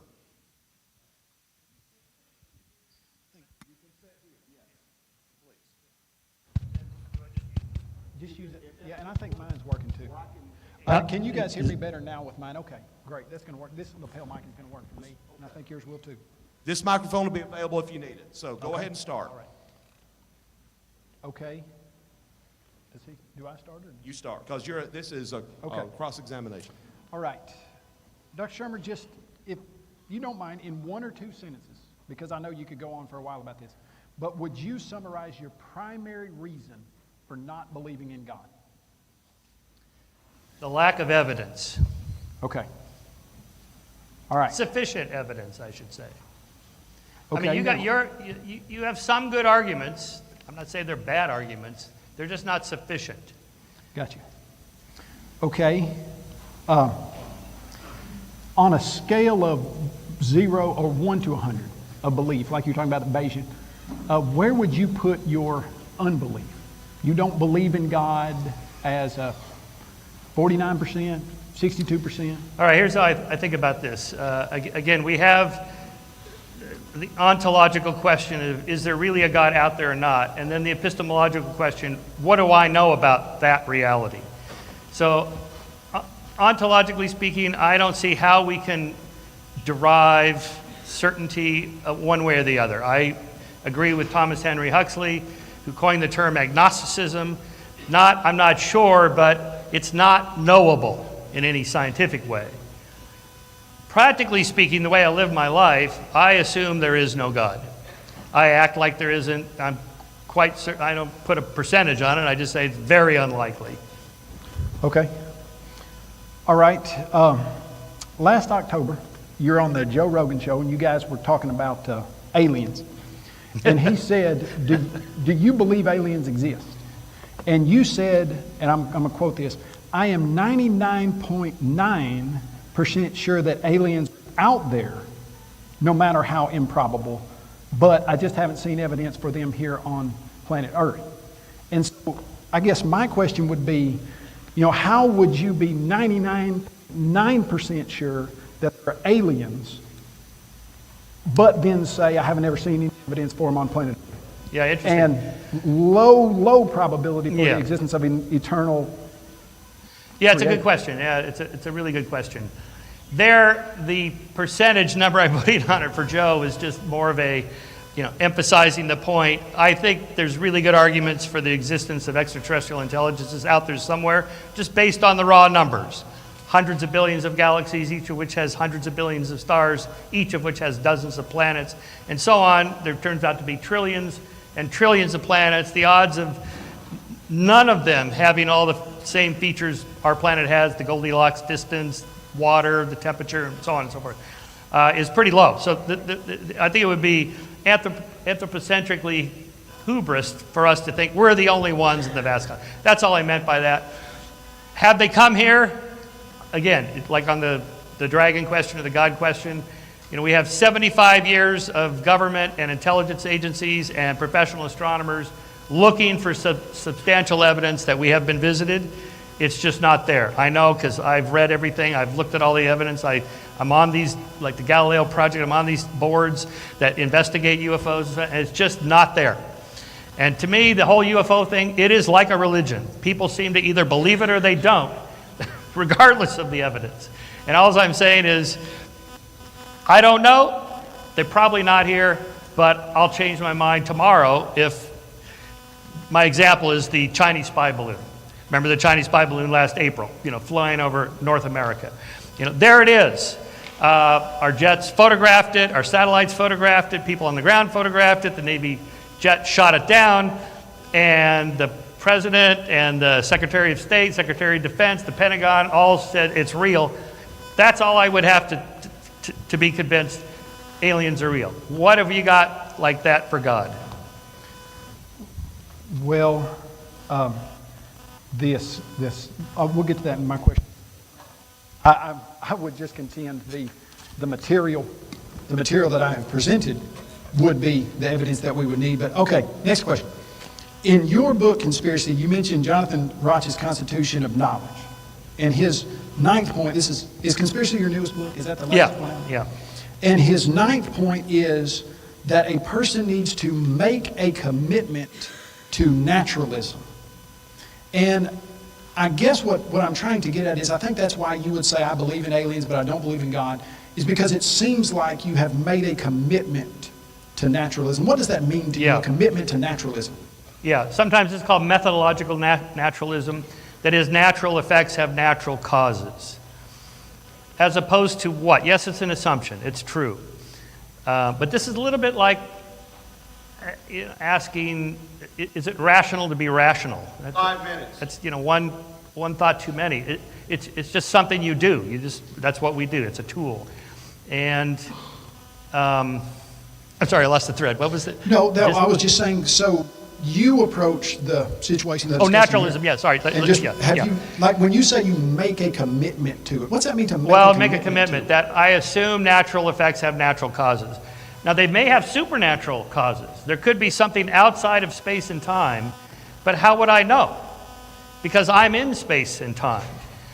This is a serious problem for theists who believe, or any supernaturalist. It could be people who believe in ESP or whatever. How does the supernatural being enter into the material world to stir the particles in some way? Like to say, to perform a miracle, say cure cancer, to go right into the cells and destroy the tumorous cells, whatever the deity does in that case. How does God do that? And so you can answer if you. I mean, that's a hard problem.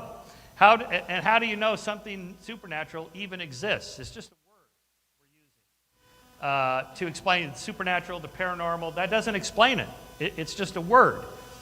It's like saying the dragon did it. How do you know it's there? Well, I feel the presence of the dragon. Well, that's not sufficient evidence for me to believe it. Okay, gotcha. Okay. Are you familiar with, I think I've read that you have studied some of Paul Bloom's stuff, and the stuff that he has about children being born into the world as natural teleologists. Here's what he says. There's by now a large body of research suggesting that humans are natural-born creationists.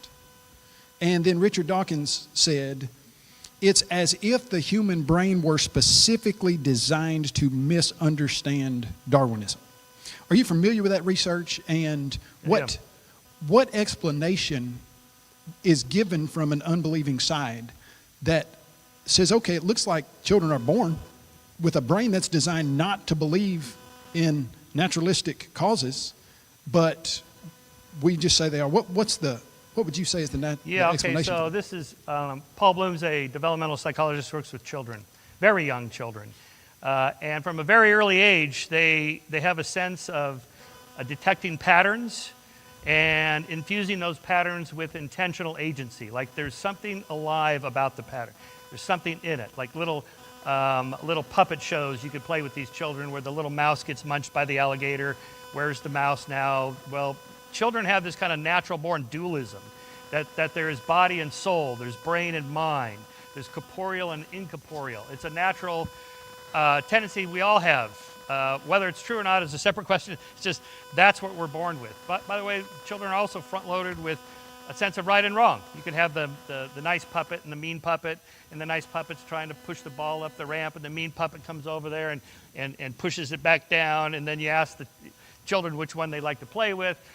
These are pre-verbal children. They can't tell you who's right and wrong, but they respond in a positive way to the nice puppet. They respond in a punishing way to the bad puppet. So my argument is that human nature gives us a lot of already born with values and assumptions about the world. 2 minutes.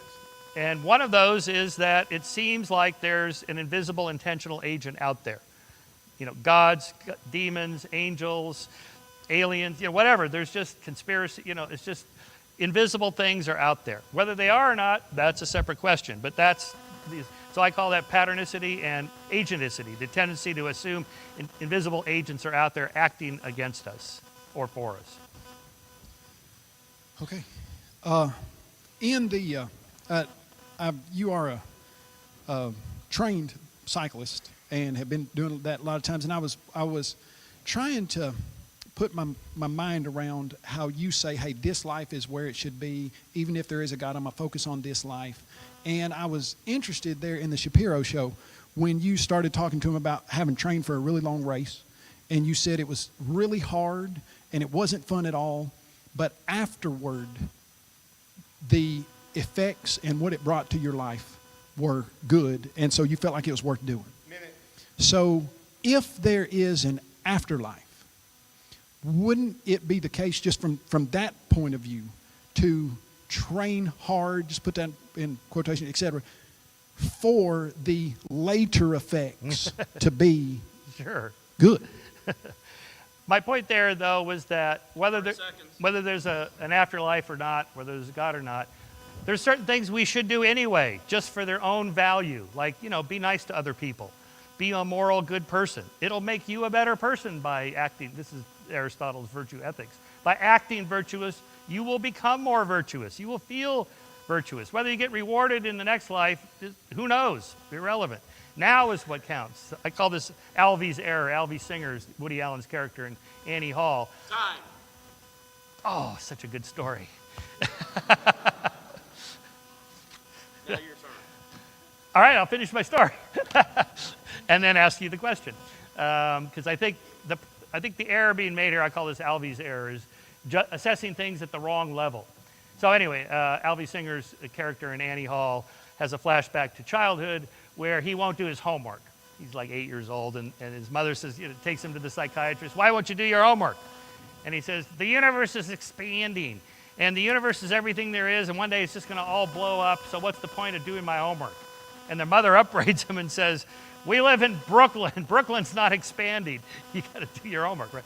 So we don't live in the hereafter. We live here and now. This is what counts. Make it count. If you get rewarded later, whatever, okay, fine. But assessing, like, does it really matter that the Nazis gassed Jews if in 14 billion years the universe is done and there's no God? Does it really matter? I think this is, and as I've looked at your writings and many of the writings of the atheist, that the idea of purpose is one of the failings that unbelief has. That you're right, if there is no God in 14 billion years, although that deep time I wouldn't even adhere to, but in 14 billion years, if everything's going to blow up, what did they do wrong compared to what Jesus did? And I think there is an objective standard of justice that shows, no, number one, yes, on this planet, in their real life action, they did something wrong. And what is the purpose of a life that is not understood to be a life that is going to have an eternal destination? And Albert Camus wrote a book called The Death of Sisyphus as he was discussing this. And he said, really, for the materialist, the only question that a person arrives at that each day when they wake up is, why don't I commit suicide? because there is no ultimate moral point. There is no ultimate goal in life that if you're moral, okay, great, nothing's going to happen to you when you die. If you're immoral, nothing's going to happen to you when you die. And I think that's then why Charles Darwin said, if a man doesn't have a belief in an eternal destination or a personal God, he can have for his mode of operation only to follow the instincts and impulses which seem the best to him. And so I think that's one of the major failings But of Kyle, atheism. let me ask you, Okay. are you nice to your wife because of some afterlife that's portending in your distant future? Or are you just nice to her because you love her and that's the loving thing to do? My wife is one of the kindest, sweetest women in the world and is a really wonderful person. If you would switch that question around and say, why is she nice to me? Now that would be a real discussion. No laughing. And Oh, that's right. Yes, okay. you know what I would say about that is I believe sometimes my wife does not want to be nice to me, and from what I have done, some very silly things and that stupid stuff that I've done, that if you are just on a rational, reasonable basis, should you be nice to this guy after he blew up half of your house? Because after you told him not to. Okay, no, I don't know of any rational reason to do that, but because I know that there is a God whose nature is this, then I am going to love my enemies. If you were to look at the rationalization behind loving your enemies, lots of times I've read a bunch of your game theory stuff, and you just don't come to a rational conclusion that it's a good idea to love your enemies. In fact, you have said, and I've got the documentation, that if you were to always do unto others what you want them to do, a Jesus ethic or a Gandhian ethic, you called it, that if you did that, those people who don't believe your ethic will just plow over you and destroy you and kill you. You can be exploited. But let me ask you something. Back to the rape and murder example and objective moral values. 5 minutes. Where do you get objective moral values? What makes them objective? Why is rape and murder wrong? Okay, and here's, as I've read your material, here's where I think we differ. Here's where I think the real issue is. You put forward a foundation for your ethical system, which is would you put it in your words? Yes, I know you got it. survival and flourishing, well-being of sentient beings like us. Okay, the survival and flourishing of sentient well-beings like ourselves. Lack of suffering. Lack of suffering. And if this world is all that there is, then you could make a loose case for that. But if there's more to this existence, if you actually do have a soul, if you actually are going to a place that's going to have an eternal destination, then stopping your discussion of morals at the physical life point would be problematic. And so that is why when Justin Martyr in 170 AD was going to his death to be beheaded, and he said of the Christians, they can kill us, but they can't hurt us. Well, how can he say, I'm about to get my head chopped off, but I'm not going to be hurt at all? It's because there's an ethic that stems from the nature of God that takes total existence into consideration. Did you answer the question? Why is rape and murder wrong? Just give me Okay, here you go. one line. Because there's an ethic that comes from the nature of God that takes into account the total existence of a human. But how do you know that personally? Do you pray? Do you read it in the book? Does God talk to you and yes. say, Kyle, murder is wrong? Yes, God talks to me in the sense of the New Testament documents that I read. If you read the book of Hebrews, it says in latter times, God spoke to people in different ways, but in these times, he talks to us through his Son, and ultimately that is through the New Testament documents. Okay. And so, yes, a proper interpretation Good. of the New Testament documents would lead you to the conclusion that the things that are wrong. Okay, Exodus 22:18, thou shalt not suffer a witch to live. Do you believe in witches? And should we kill them? Okay, great question. As you look at the Old Testament, it's very easy to take one statement out of context and then apply that to a discussion when I only got 2 minutes. But let's look at that. In the Old Testament, God had established a theocracy, which was a government in which he was going to have to regulate everything, including sanitation things, including food regulations, etc. And so was it the case that many of the nations around the children of Israel were practicing sorcery, and a large part of that was sacrifice, and lots of it was human sacrifice, sacrificing their children to the god Molech? Yes. And so when we think of the idea of witch, it's Halloween, and we're thinking about hocus pocus, and you're thinking about what's going on. But that statement often would have included a person who believed in a system that allowed for human sacrifice. 2 minutes. Leviticus 20:13, if a man lies with another man, he must be stoned. Now, to me, this is an endorsement of same-sex marriage and the legalization of pot. But I have a feeling you interpret this slightly differently. Yes, I do. And here's what I would say. I've got a document here that talks about the effects that come with practicing homosexuality. Right now in the United States, we've got some 33 different sexually transmitted diseases.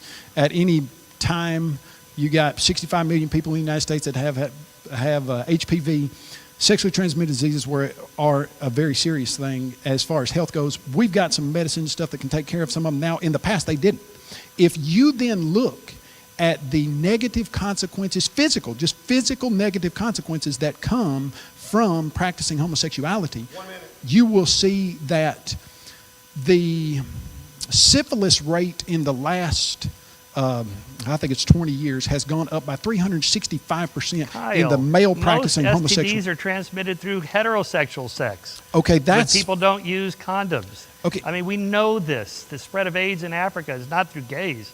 It's through unprotected sex. Okay, in the statements that I have here, that I can read them later, the physical effects of homosexual behavior can be extremely, extremely negative, and I think God was also regulating the moral effects of that.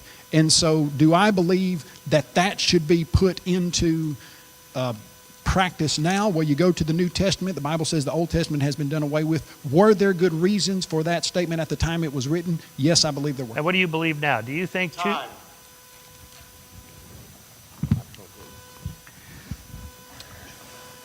That ends the cross-examination. And now we're going to have 20 minutes of open questions from the audience. Let me once again admonish those with cell phones, mobile devices, turn off your ringer, or at the very least turn down your volume. I've heard some of your phones. No. Please, silence them. Silence them. So, that said, we're going to have 20 minutes of open questions from the audience. There will be alternating questions and 2 minutes to answer. The other speaker will have 1 minute to respond. If you have a question, please come down to the central microphone. Do not make a speech. That applies for both sides. I will time you. Go. Dr. Shermer, what would it take for... Microphone, please. Dr. Shermer, what would it take for you to believe there is a God? And Mr. Butt, what would it take for you to believe there is not a God?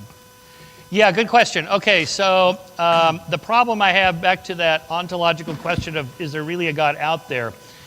If it's a supernatural being outside of space and time, how would I know that it really exists? Because I'm in space and time.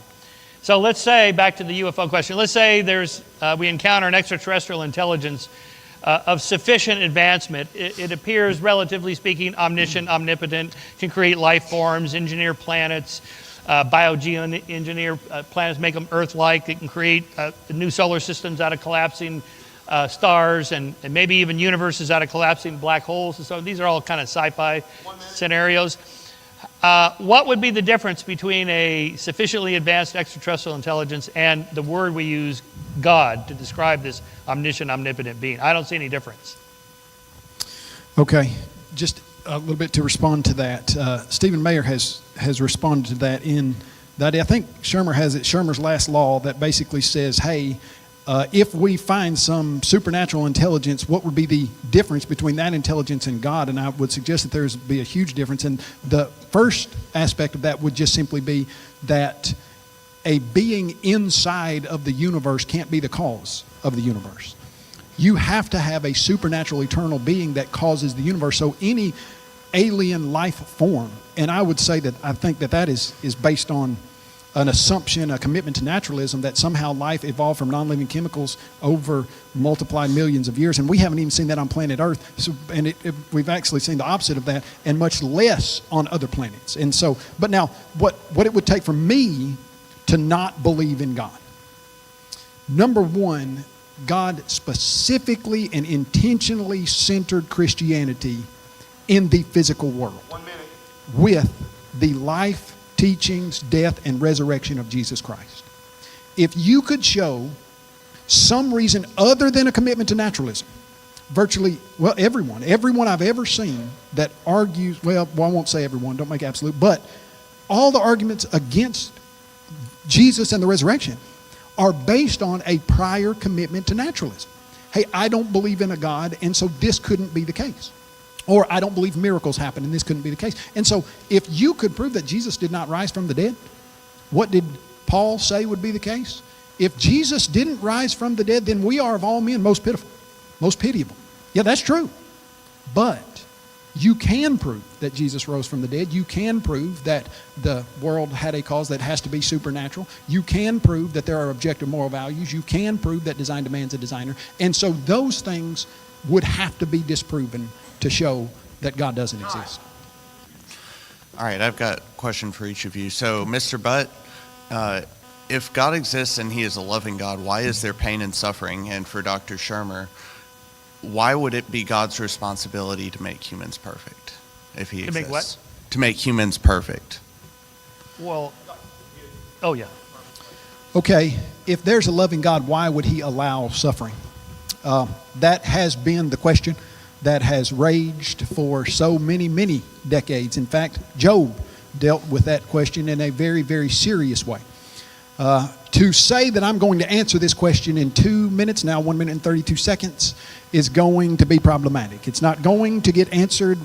Dr. Bart Ehrman and I had an entire debate about that, and you could watch that, and it's about 2 hours like the format of this. Here's what I would say on that. Lots of times we've shown logically that you can't use the argument of evil, pain, and suffering against God logically. And then the emotional argument comes up, well, where is God when I suffer? Why doesn't he do something? The answer to that, I believe, and always has been, that God is the same place that he was when he allowed his son Jesus to die on the cross. What he was doing with Christ was giving us an answer to the problem of pain and suffering, and that is, you don't always know why I do things. 30 seconds. But if you will trust me, though he were a son, yet learned he obedience by the things which he suffered, but afterward he became the author of eternal salvation to all those who obey him. What comes after suffering, seen in Jesus Christ, is ultimately the answer. Yeah, I just don't buy it. I mean, childhood leukemia, the poor, miserable, suffering children, and then they die, and then their parents' lives are in grief for the rest of their lives. And this is because God works in mysterious ways. He could have done something about it. He does apparently all the time, because people talk about the miracles of God. They prayed for their family members' cancer, and the cancer went away. It's a miracle. Why doesn't he do something about that little girl right there who's dying of leukemia? Why not? Well, he works in mysterious ways. He's got a bigger plan. This will strengthen the parents. Oh, thanks a lot. Can't I learn some moral character and strength from some other method other than killing my kid? Really? That's it? Who would want to believe in a God like that? Not me. Okay, the question, I didn't quite understand it. Why would God make us perfect or something like that? He did. There is no God. He did make us. We evolved. 1 minute. And we're not perfect. We're far from it. Exceeding your time. Yep. Dr. Shermer. Okay. Just a Well, quick. let him. He's got 1 minute of time. Oh, sorry. Oh, well, I'll take my time. Yeah, I didn't know I had it. So, this priest and rabbi walk into a bar. No. No. Okay. I really do think the problem of evil, theodicy, is the biggest obstacle for religious people, particularly Christians. If you believe in an omniscient, omnipotent, omnibenevolent God, why is there suffering? Not talking about like murder or genocide. Humans have free will. Okay. Just natural evil, just cancer and so on. Why? What's the point of this? To me, it just seems if not a refutation of a supernatural being who has these characteristics, it's certainly not one that I would want to believe in. Okay, Dr. Shermer, you've spoken of consensus, you've spoken of empirical, that your knowledge is based on empirical things. You say natural effects have natural causes. I need to know the source in your mind of conscious activity. Where did consciousness arise from? Metaphysical first principles, for example, principle of excluded middle, principle of non-contradiction, principle of causality, those things. Where did these things come from? The logical laws of thought?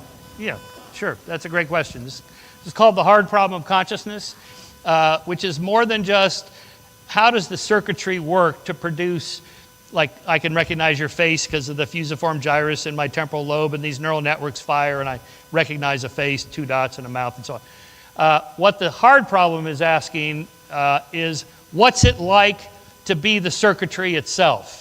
Mm-hmm. And I think it's not an answerable question. I think it's a conceptual problem, namely a problem with the concepts. What's it like to be a bat? Well, maybe I could strap on some echolocation, big ears, and have a little beeping system, and I get some echo feedback, and I can kind of tell directionality. But that's a crude approximation of what it's like to be a bat. So I do more, and I keep out, or a dolphin or whatever. And at some point, I would no longer be a human asking what it's like to be a bat or a dolphin or you. I would just be a dolphin or a bat. I wouldn't.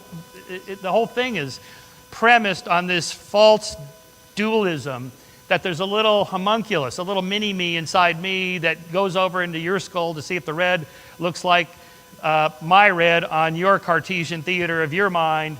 And that's not possible. I think the whole thing is a deeply flawed idea, the hard problem of consciousness. Okay, I don't think it's a hard problem to arrive at an answer and a correct answer. I think it's a hard problem to arrive at a correct answer if you make a commitment to naturalism. Mm-hmm. If you say there's no soul, if you say God did not endow each human being with a soul and then ultimately the consciousness that we have, I think if you apply this to what was being said at the creation, when God created man and he made a distinction between man and the animals, and he said that he created man in his own image, in the image and likeness of God, he created him. And there's a very good reason we're conscious. There's a very good reason we have free will. There's a very good reason we have objective moral standards, and we can understand that type of thinking. It's because we've been created in the image of God. Next question. Okay, is there any way to get this? Sorry. Okay, my question is for you. As you said, you believe in objective morality by what you said about your reasons for objective morality. Because of that, if it doesn't come from God, then where does it come from? We evolved it as a social primate species. We have to get along with each other. So you have to interact with others. We know each of us has selfish motives.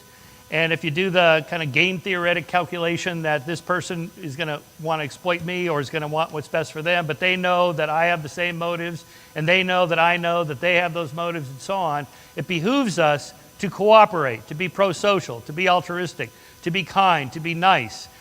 And it's not enough to fake doing that, because we're also fairly good at detecting, like psychopaths and sociopaths who fake being nice and they're just going to exploit you. You actually have to feel it and believe it and do it. Again, back to Aristotle's virtue ethics. You just carry out the action and you'll start to feel like a better person, like I really care about this person. So for my friends and family who I love, I don't do it in some calculated way. I do it because I feel that way. That's where it comes from. Okay, in this discussion, I think that's a great question, and Dr. Shermer's had several full debates on that. Where do you get the idea of an objective moral standard? I believe that unbelievers who are honest with the implications of naturalism say that you cannot do that. That objective moral standards cannot exist in a world where God does not exist or a supernatural being does not exist. And so they then just say we don't have them. 30 seconds. Now, Matt Ridley in his Origins of Virtue, he said, so the first thing we should do to create a good society, now he's an atheist, is to conceal the truth about humankind's propensity for self-interest, the better to delude our fellows into thinking they are noble savages. He said, when we talk about this, the best thing just to do is say, hey, we all know this stuff. But we don't know this stuff. Like I was reading, one person said, hey, in some countries you are kind to your neighbor, in some countries you eat them. Which do you prefer? Time. Well, Next question. Mr. Shermer, you said, and I think correctly, that we would all agree that the odds of Jesus Christ coming back from the dead would be about 1 in 16 billion. But doesn't that sort of create a catch-22, because the very significance of that, because if people did sometimes spontaneously come back from the dead, that would mean the resurrection of Jesus Christ was nothing special. So isn't it unfair to criticize a miracle for the fact that the odds are against it, when the fact that the odds are against it is the very thing that makes it significant? Interesting. Yeah. Let's think about this for a second. So I put the number I put was 100 billion to 1. So first of all, there's, did it really happen or not?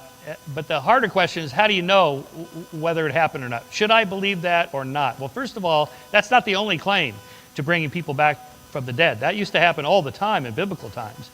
And even all the way up in the mid-20th century, Satya Sai Baba, the fakir guru in India, allegedly brought people back from the dead. Now, Christians don't believe this. Why not? He had millions of people who said they saw it happen with their own eyes. And that's barely half a century ago, much less 2,000 years ago. So to me, it's very unlikely that this ever happens at all, and our evidence for it is pretty slim. Not enough to tip me over into a belief in it. okay, there again, I think this is a commitment to naturalism. Like he says, okay, 100 billion to 1. 108 billion now, I think, with the calculation of 8 billion people on the planet. If you look at the chance that a very small DNA segment that could give us a novel, new single fold of a protein actually naturalistically ever happened, and that's what you'd have to do multiple times to get a living organism from non-living chemicals. 30 seconds. The chance of that is a 1 with 70 zeros behind it. 100 billion would be a 1 with, 11 zeros behind it. And so it's not that he doesn't believe in huge probability differences, etc. It's that there's been a commitment to naturalism. And when you take the historic evidence and you apply it to Jesus, and he has on record several good examples of how historic evidence gives us real knowable truth, then you can say, yes, the resurrection of Jesus makes perfect sense. Thank you. Thank you, Dr. Shermer, for being here. So many philosophers have said that the logical consequence of a materialistic universe is that everything must be determined biologically and by necessity, we'll say. And I think that you have taken publicly a compatibilist viewpoint. So if everything is determined, how are you free, and what empirical evidence do you have for that? Yeah. So he's articulated the free will determinism problem. The middle position there is called compatibilism. My version of it is that, yes, we live in a determined universe, but we're part of the causal net of the determined universe in which we can learn from the past and change our futures. We can choose, we can self-determine our future actions. And from there, you have volition, in which you can be held accountable for your actions, and you should be. Unless there's mitigating circumstances, you got the tumor that caused you to be violent or whatever, the law takes this into account. You have addictions, or there's some chemical wiring, but given a normal range of human cognition and so on, most of us could learn from the past. My one assumption here is that the universe is not predetermined. It wasn't predetermined 13.8 billion years ago at the moment of the Big Bang that you and I would all be sitting here at this moment. 1 minute. But that it's not, the future is not exactly like the past. So the free will question turns on, could you have done otherwise? The answer is yes, of course you could do otherwise. Now, if it was predetermined, and that the past, rewind the tape and play it again, could you have done differently? No, because if the tape is just a recording of what happened, then obviously I can't do anything about it. But the future's never going to be exactly like the past. And you can learn from that and say, I'm going to do something different next time. Under these similar circumstances in this environment, I'm going to do X instead of Y, because the last time I did that, that was a mistake. And from there, we have the whole basis of civil society, criminal justice system, and holding people accountable for their actions, which we absolutely must do. All right, it's this part of his writings and talking with other atheists, etc., that I have really been having trouble nailing down what this looks like. And what I mean by that is, okay, William Provine, Sam Harris, Dr. that he just recently talked to on his show, Robert Sapolsky, Jerry Coyne, they all say you can't get free will from a materialistic point of view. It's impossible. It's logically impossible. I thought Sapolsky did a great job of nailing that down. Now, on the Ben Shapiro show, Dr. Shermer said, well, free will is not really free. It's an illusion. It's an illusion that you're free because, and here's what he says. Along these lines, here's one that works for me. Maybe it works. Free will is a useful fiction. I feel as if I have free will, and even though I live in a determined universe. And so basically what I understand his idea of free will is you just don't know why you do stuff, but there's stuff that causes it. So you're not really doing it, but we can.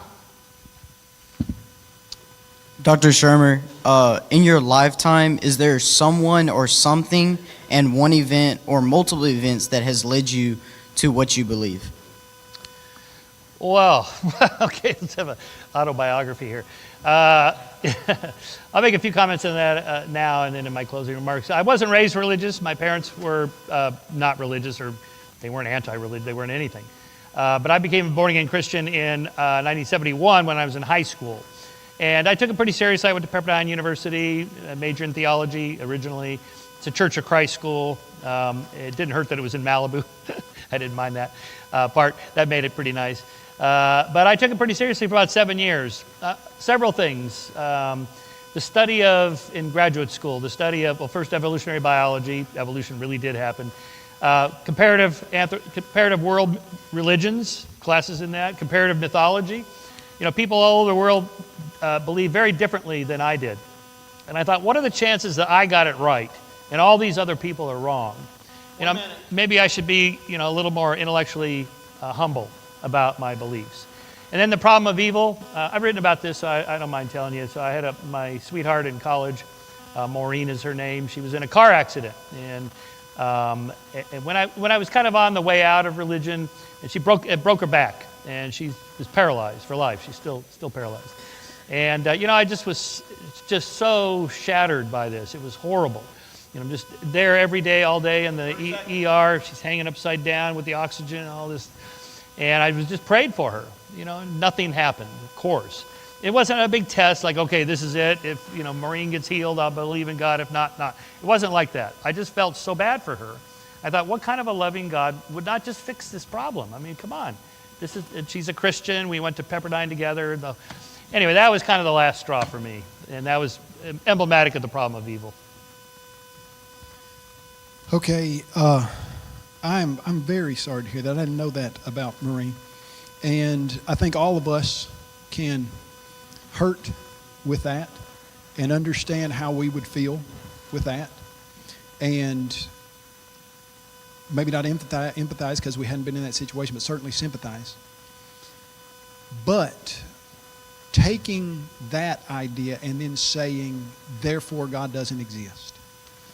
I think many, many people have been in situations like that where their pain, their suffering didn't drive them farther away from God, but drove them closer to a loving God who can make everything right in the end.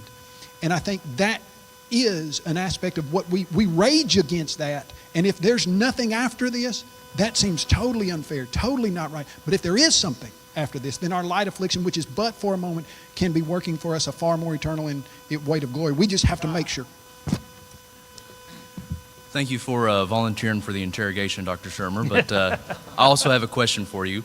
You advocated for the science consensus, or consensus science, you said, to the credibility of an argument, and you specifically mentioned germ theory. But until relatively recent times in human history, science was passionately opposed to germ theory. So should we then accept on the basis of consensus the arguments just because people agree to it? Yeah, it's a good question because it gets into the kind of sociology of science. How does it work? It's a very communal process in the sense of you have to have competing ideas. Again, none of us are God. I don't know for sure. Nobody does. People have different ideas. They often conflict. How do we know who's right? And scientists often get it wrong. So working alone in their lab is a bad idea because you may not be your best critic. So it's good to have colleagues that you bounce ideas off. Publish in peer review. Go to conferences and bounce your ideas off, and so on. And have a A team and a B team that push against each other to see which arguments are better, and so on. You have to do that. And even with all that, scientists still get it wrong a lot. Just take the recent COVID masks, whatever. Oh, it's a mandate, mask mandate. There's a consensus. That was never true. So yeah, there's a problem with the system. But what other alternatives do we have? 1 minute. Just how I feel about things, and so it's always changing. The chances of the Big Bang Theory being wrong, not high. It's probably true, but it could be overturned. So we shouldn't take anything as absolute truth just because there's a consensus. The consensus can be wrong. It's just that, if there's a lot of competition between scientists pushing back against each other, then it nudges up my credence that the idea is provisionally true with a small t. Could be wrong. Keep an open mind just in case. All right, I would like to suggest that many times consensus is absolutely wrong, and that the person who has presented the truth has been silenced for some reason or another. I've got this quote from Good and Evil from Dr. Shermer. In point of fact, of course, all scientists have an agenda, and the sooner we recognize that fact and come clean with our own, the better able the public will be to judge scientific theories. And I do think there's an agenda now, and I think that agenda is a commitment to naturalism. And so as we see, you go back to Numbers chapter 19 with the water of purification, the understanding of germ theory was in the book of Numbers in 1450 BC, and it really didn't get accepted and adopted until, 1868, after Ignaz Semmelweis figured out some stuff, and Joseph Lister, etc. So if they had taken what was in the text, germ theory would have been much more accepted sooner and saved hundreds of thousands of millions of lives. So consensus, I think, is not a good way to arrive at truth. This ends the questions. We are running out of time for questions. No more questions. No more questions. No more questions. I am the enforcer.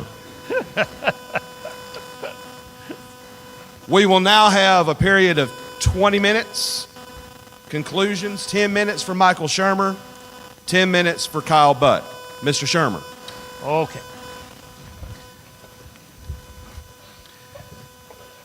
Oh, should I use this? You can't. Oh, yes, absolutely. I do try to be fair. All my life I've wanted to be tall like Kyle. And now it turns out it's better for the microphone. I'm not so tall. All guys want to be taller for some reason. It has to do with girls, I think. Anyway, okay, so let me just make a few comments about things that Kyle said here. Free will is a useful fiction. I mean that it's just there are certain concepts that we may never know. There's known knowns, there's known unknowns, and then there's unknown unknowns. And this may be one of those, just the concept itself, the word itself. How can I know what it's like to be you? I can't. But it's reasonable to assume that the expressions I see on your face that are similar to mine, you're probably feeling the same emotions that I feel, or pretty close to it. It's a reasonable assumption. And I think free will is one of those. It's just one of those words. How could you, libertarian free will, where there's a little mini-me inside you that makes the decisions for you, that's just mini-me making the decisions, not me. And then who's making the decisions for mini-me? That has to be a mini-me inside mini-me inside me. And you get that infinite regress. So I think there's concepts like that. Consciousness is a word we use to describe what the brain does when it's acting. It becomes a mind. The mind is a word we use to describe what the brain is doing. But I don't want to imbue it or reify it as a thing that's floating around up there. There's no mind floating around up there. There's just neurons swapping chemicals. What we call consciousness or mind is a concept. What it means exactly, it's hard to say. And scientists disagree on this. The so-called hard problem has not been solved. And I think probably never will be because of the problem with our concepts, again. And I think that's what happens when you kind of turn to this dualistic idea of there's something else. There's soul and body, there's mind and brain, there's corporeal and incorporeal, there's the natural, the supernatural. The problem is, how do you get at it? How do we know it's true? What should I believe? Back to knowledge defined as justified true belief. What's the justification for believing that that's real? And my favorite cartoon on this, Sidney Harris' cartoon of the two mathematicians at the blackboard with the equations. And then in the middle, one of them writes, and then a miracle happens. And the other mathematician says, I think you need to be more explicit here in step 2. What do you mean, and then a miracle happens?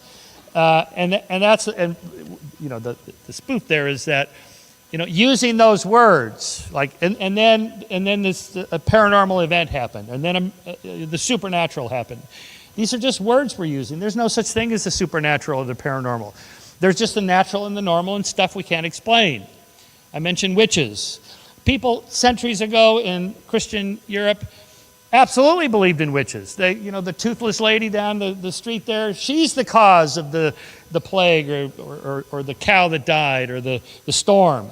And, and everybody believed that. And nobody believes that today, at least in the Western world. What happened? Well, we replaced it with justified true belief, scientific knowledge. We now have an understanding of how plagues happen in the weather and events and chance, randomness, and so on. And witches don't exist. And you know that they don't. Women cannot cavort with demons on their brooms at night. It just doesn't happen. But everybody believed that it did at one point. What happened? Science. That's what happened, rationality. But the moment you say, well, but I still think there's something supernatural. Okay, maybe, but how would you know? Because I'm a natural being. How do I get out to that? How do you measure it? What would it look like? How do we know? Back to Sagan's dragon. And it's not enough to say, I feel the presence, or this incredible thing happened to my life, and I met my spouse, or I got this job, and God made all this happen. Yeah, maybe, but maybe that's just how it goes. It's just randomness. If you hadn't met that person, you'd have met somebody else and be equally happy with that person. And you say, oh, well, God arranged our relationship. No, this is just just randomness. This is how the world works. So my commitment to naturalism isn't like some dogmatic, closed-minded, I'm not going to embrace supernaturalism. Well, I will if you could show me how to measure it. But by definition, you can't, because you can't measure it. It's supernatural. And the moment you say, yeah, but occasionally God reaches into the natural world to stir the particles to make something happen. All right? How does God do that? How does a non-corporeal being interact with a physical substance? Inquiring minds want to know, and there's no answer to that. And it's like in science, we use words too, like, dark energy and dark matter. These are invoked to explain why galaxies rotate the way they do. They don't have enough mass to rotate at that speed. There's something else in there we can't measure yet. And the universe is expanding at an accelerating rate faster than it should from what we know. Therefore, there must be this thing called dark energy. But cosmologists that's not an explanation. They don't mean it as an explanation. Those are just linguistic placeholders until we figure out what it is that's going on. And the problem with the supernatural religious stepping into the empirical truth world is, how are you going to do that? You're just using words, but you're stopping the causal explanation at the word. It's the supernatural thing that happened. That's not an explanation. That's just a word. What's the next step? How does God do that? It would be interesting to know. Many Christians believe God cures cancer. Okay. But why is it always things that might have gotten better anyway? I hate to use this cliche example, but why doesn't God heal amputees? Not one amputee has ever grown a new limb. Not one. Even these Christian soldiers with Christian families that pray for them, it never happens. Why not? The answer seems obvious, because there's no God, or if there is, he's not curing anybody of anything. It's just randomness, is how you explain it. Okay.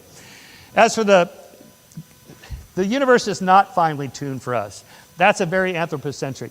Most of the universe is quite inhospitable to life. There's very, very few places you could live. We're finely tuned for the world, not vice versa. This idea that design, well, so I got this watch here, so there must be a watchmaker.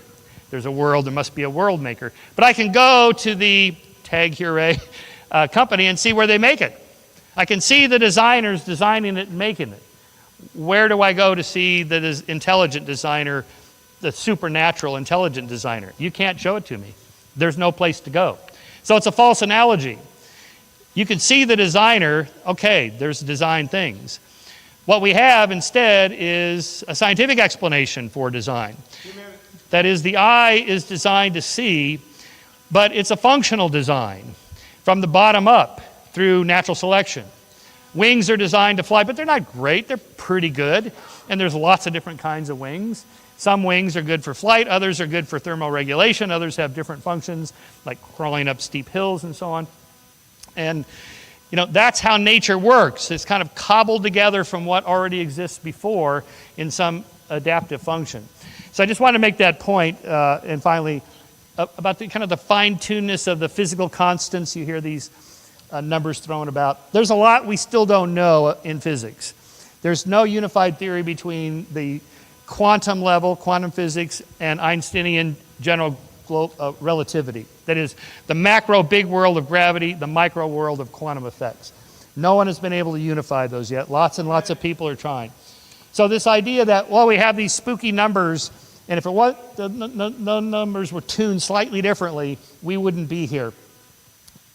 This is just an argument from ignorance. We just don't know yet. There's so much we don't know about the physical and biological world, and we're working on it. And that's the joy of science, is you get to try to figure it out. And someday we may know. And it doesn't help to say, well, I'm going to just stop thinking and say, a miracle happened, and that's my answer. It's just not an answer. Anyway, finally, if you want to believe, go ahead. It's like the free will thing. Yes, there's determinists that think I'm wrong and so on. We debate, but just do what you got to do. And if having a religious truth, like a mythical truth, is useful and works for you, fine. But take it out of the realm of I can prove it's true, because it puts it in the realm of, and if you don't believe it, you're wrong. Time. Thank you.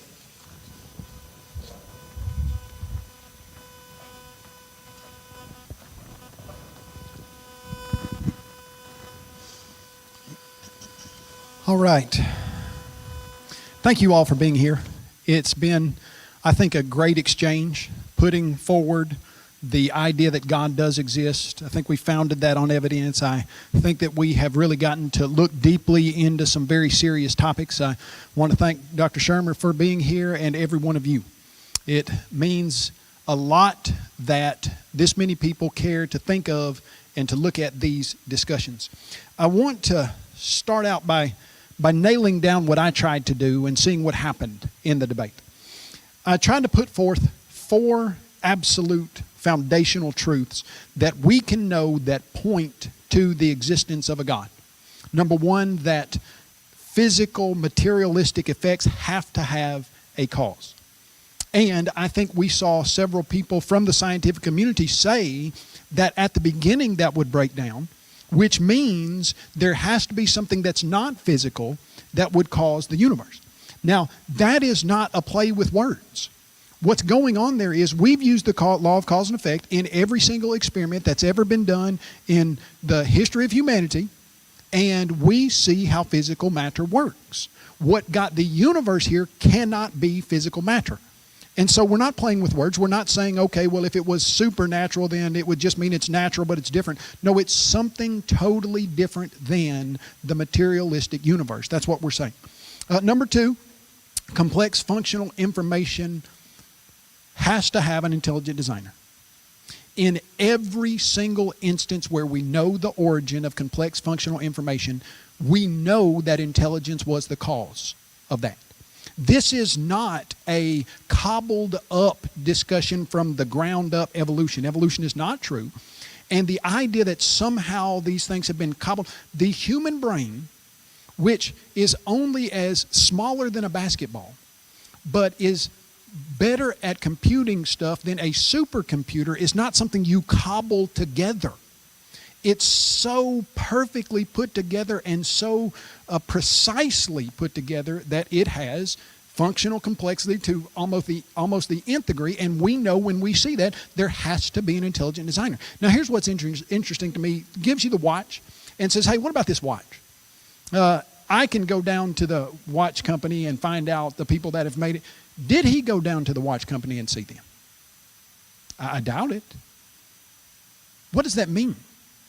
It means that you can look at the thing itself without ever going to the company and knowing something about what the company does.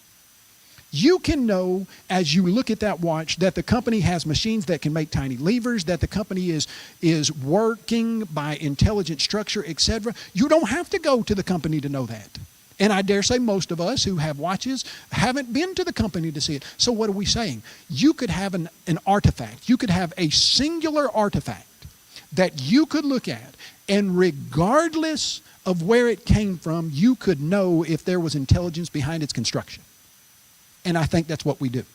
In our world, we have artifacts such as the human brain, etc. And there are all kinds of them. We've got all kinds of examples on our website that nail that down, and I think you see the validity of that. Now, I'd like to just touch on some things that he said. One of the main points was, well, you just can't know things. And, okay, there is objective truth, but you can't know that objective truth. And then he gave us this example of, okay, objectively, we can know how many, there are a certain number of people in this auditorium today. 967. He said, I don't know what the actual number is. He said, but your knowledge of that can't be true. Well, that's just not true. Can we, if we had the right equipment, look at how many people were in here, define what in here means, and count them, and know how many people are in here? Yes. Absolutely, positively, we can do that. And so the idea that somehow there's objective knowledge out there, but you can't have it, well, I just don't think that bears up. And I understand what he's trying to say, and that is we can't know everything. Well, sure, nobody's saying we know everything, but there are some things we can know. And I believe I'm nailing down these 4 foundational truths that you can know. I believe we are. I believe they've been out there. I'm not nailing them down. Let me take that back. I'm not nailing anything down. They've been out there for the beginning of creation. And they are logically pointing overwhelmingly to the conclusion that the God of the Bible exists. Now, I want to take this idea, and I really think we need to spend a little time on it. We talked about children are born into this world with the predisposition to believe that there is a God. In fact, Sam Harris said, if you took small children and you put them on an island and never taught them a single thing, they would arrive at the conclusion that God exists. They, small children, come into the world with an understanding, and this is in Dr. Shermer's writings, of the law of cause and effect. They recognize cause and effect. They come into the world with an innate understanding of morality. Now let's put these pieces together. You know, Dr. Shermer says, well, we can't know a supernatural being because I'm a natural being and I could never breach that gap. Only if you assume and make a commitment to naturalism.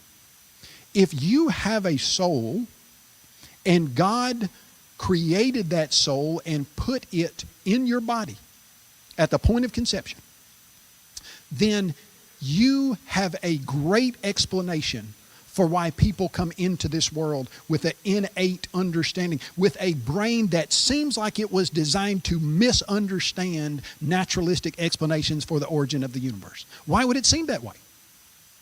Because it was designed to misunderstand naturalistic origins of the universe because they don't correspond to what you can know to be fact. And so as you look at this idea, if you start with saying, well, I'm just a natural being, so I can't know the supernatural. Only if there's a commitment, a prior commitment to naturalism. And I think that is where the unbelief in atheistic proposition simply fails. That what comes out of the atheistic and unbelief thinking is correct if you start with the commitment to naturalism. But if there's more than this, then the commitment to naturalism shows that it doesn't correspond with what we know to be true. And I think that's what we're dealing with here. The aspect of the Enlightenment and somehow Christians have come to the conclusion now that anti-Semitism is wrong and that women's rights are what needs. Okay, that is not how Christianity arrives at its conclusions. Now, is it true that there have been people who call themselves Christians that did things that went against the nature of Christ? Oh, absolutely, positively. Have people who called themselves Christians behaved in very racist ways? Have people who called themselves Christians gone to the Holy Lands, as they are called, and killed other people to try to take back a piece of property? Yes, that's happened. That's never anything that Jesus Christ would have stood for, and never anything that Jesus Christ was behind. When you look at why Christians aren't anti-Semitic, what you find is when God says in Genesis chapter 1 that he created humans in his image, male and female he created them, what he is nailing down from the beginning of the creation account in Genesis is that every human being is valuable for a singular reason, and that's because they're humans. And that the idea that somehow racism can be based in Christianity, that's just simply false. And you listen to Peter's statement, of a truth I perceive that God is no respecter of persons, but in every nation those who fear God and work righteousness are accepted by God. Now let's finish with this idea. Madalyn Murray O'Hair started the American Atheist Organization, and she bitterly fought against God for her whole life. After she passed away, when her documents and diaries and things of that nature were found, 6 different places there was a statement where she said, "Somebody, somewhere, please love me." You know, this has been a discussion of lots of empirical evidence, but I think what all of us know is that deep down, every one of us yearns for somebody, somewhere, to love us. And that's exactly what Jesus Christ did. He left the glories of heaven. He came to walk on this planet as a poor person in Palestine in the first century, and he gave his life on a cross for us because he loves us. I would encourage everyone to gravitate to the love of Jesus and look with truth and reason at the evidence. And when you do, I believe you will become a New Testament Christian. I think it would be highly appropriate for us to please give a round of applause to both the participants.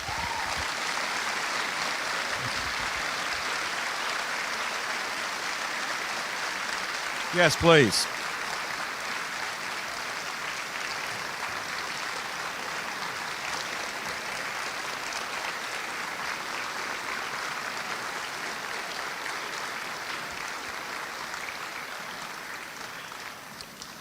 We thank both of these gentlemen for being willing to come to Montgomery, Alabama, to Faulkner University.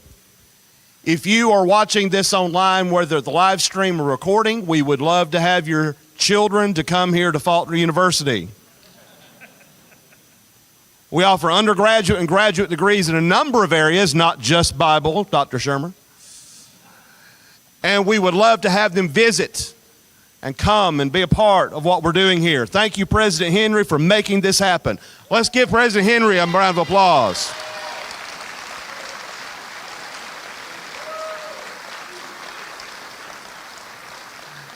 This was his idea.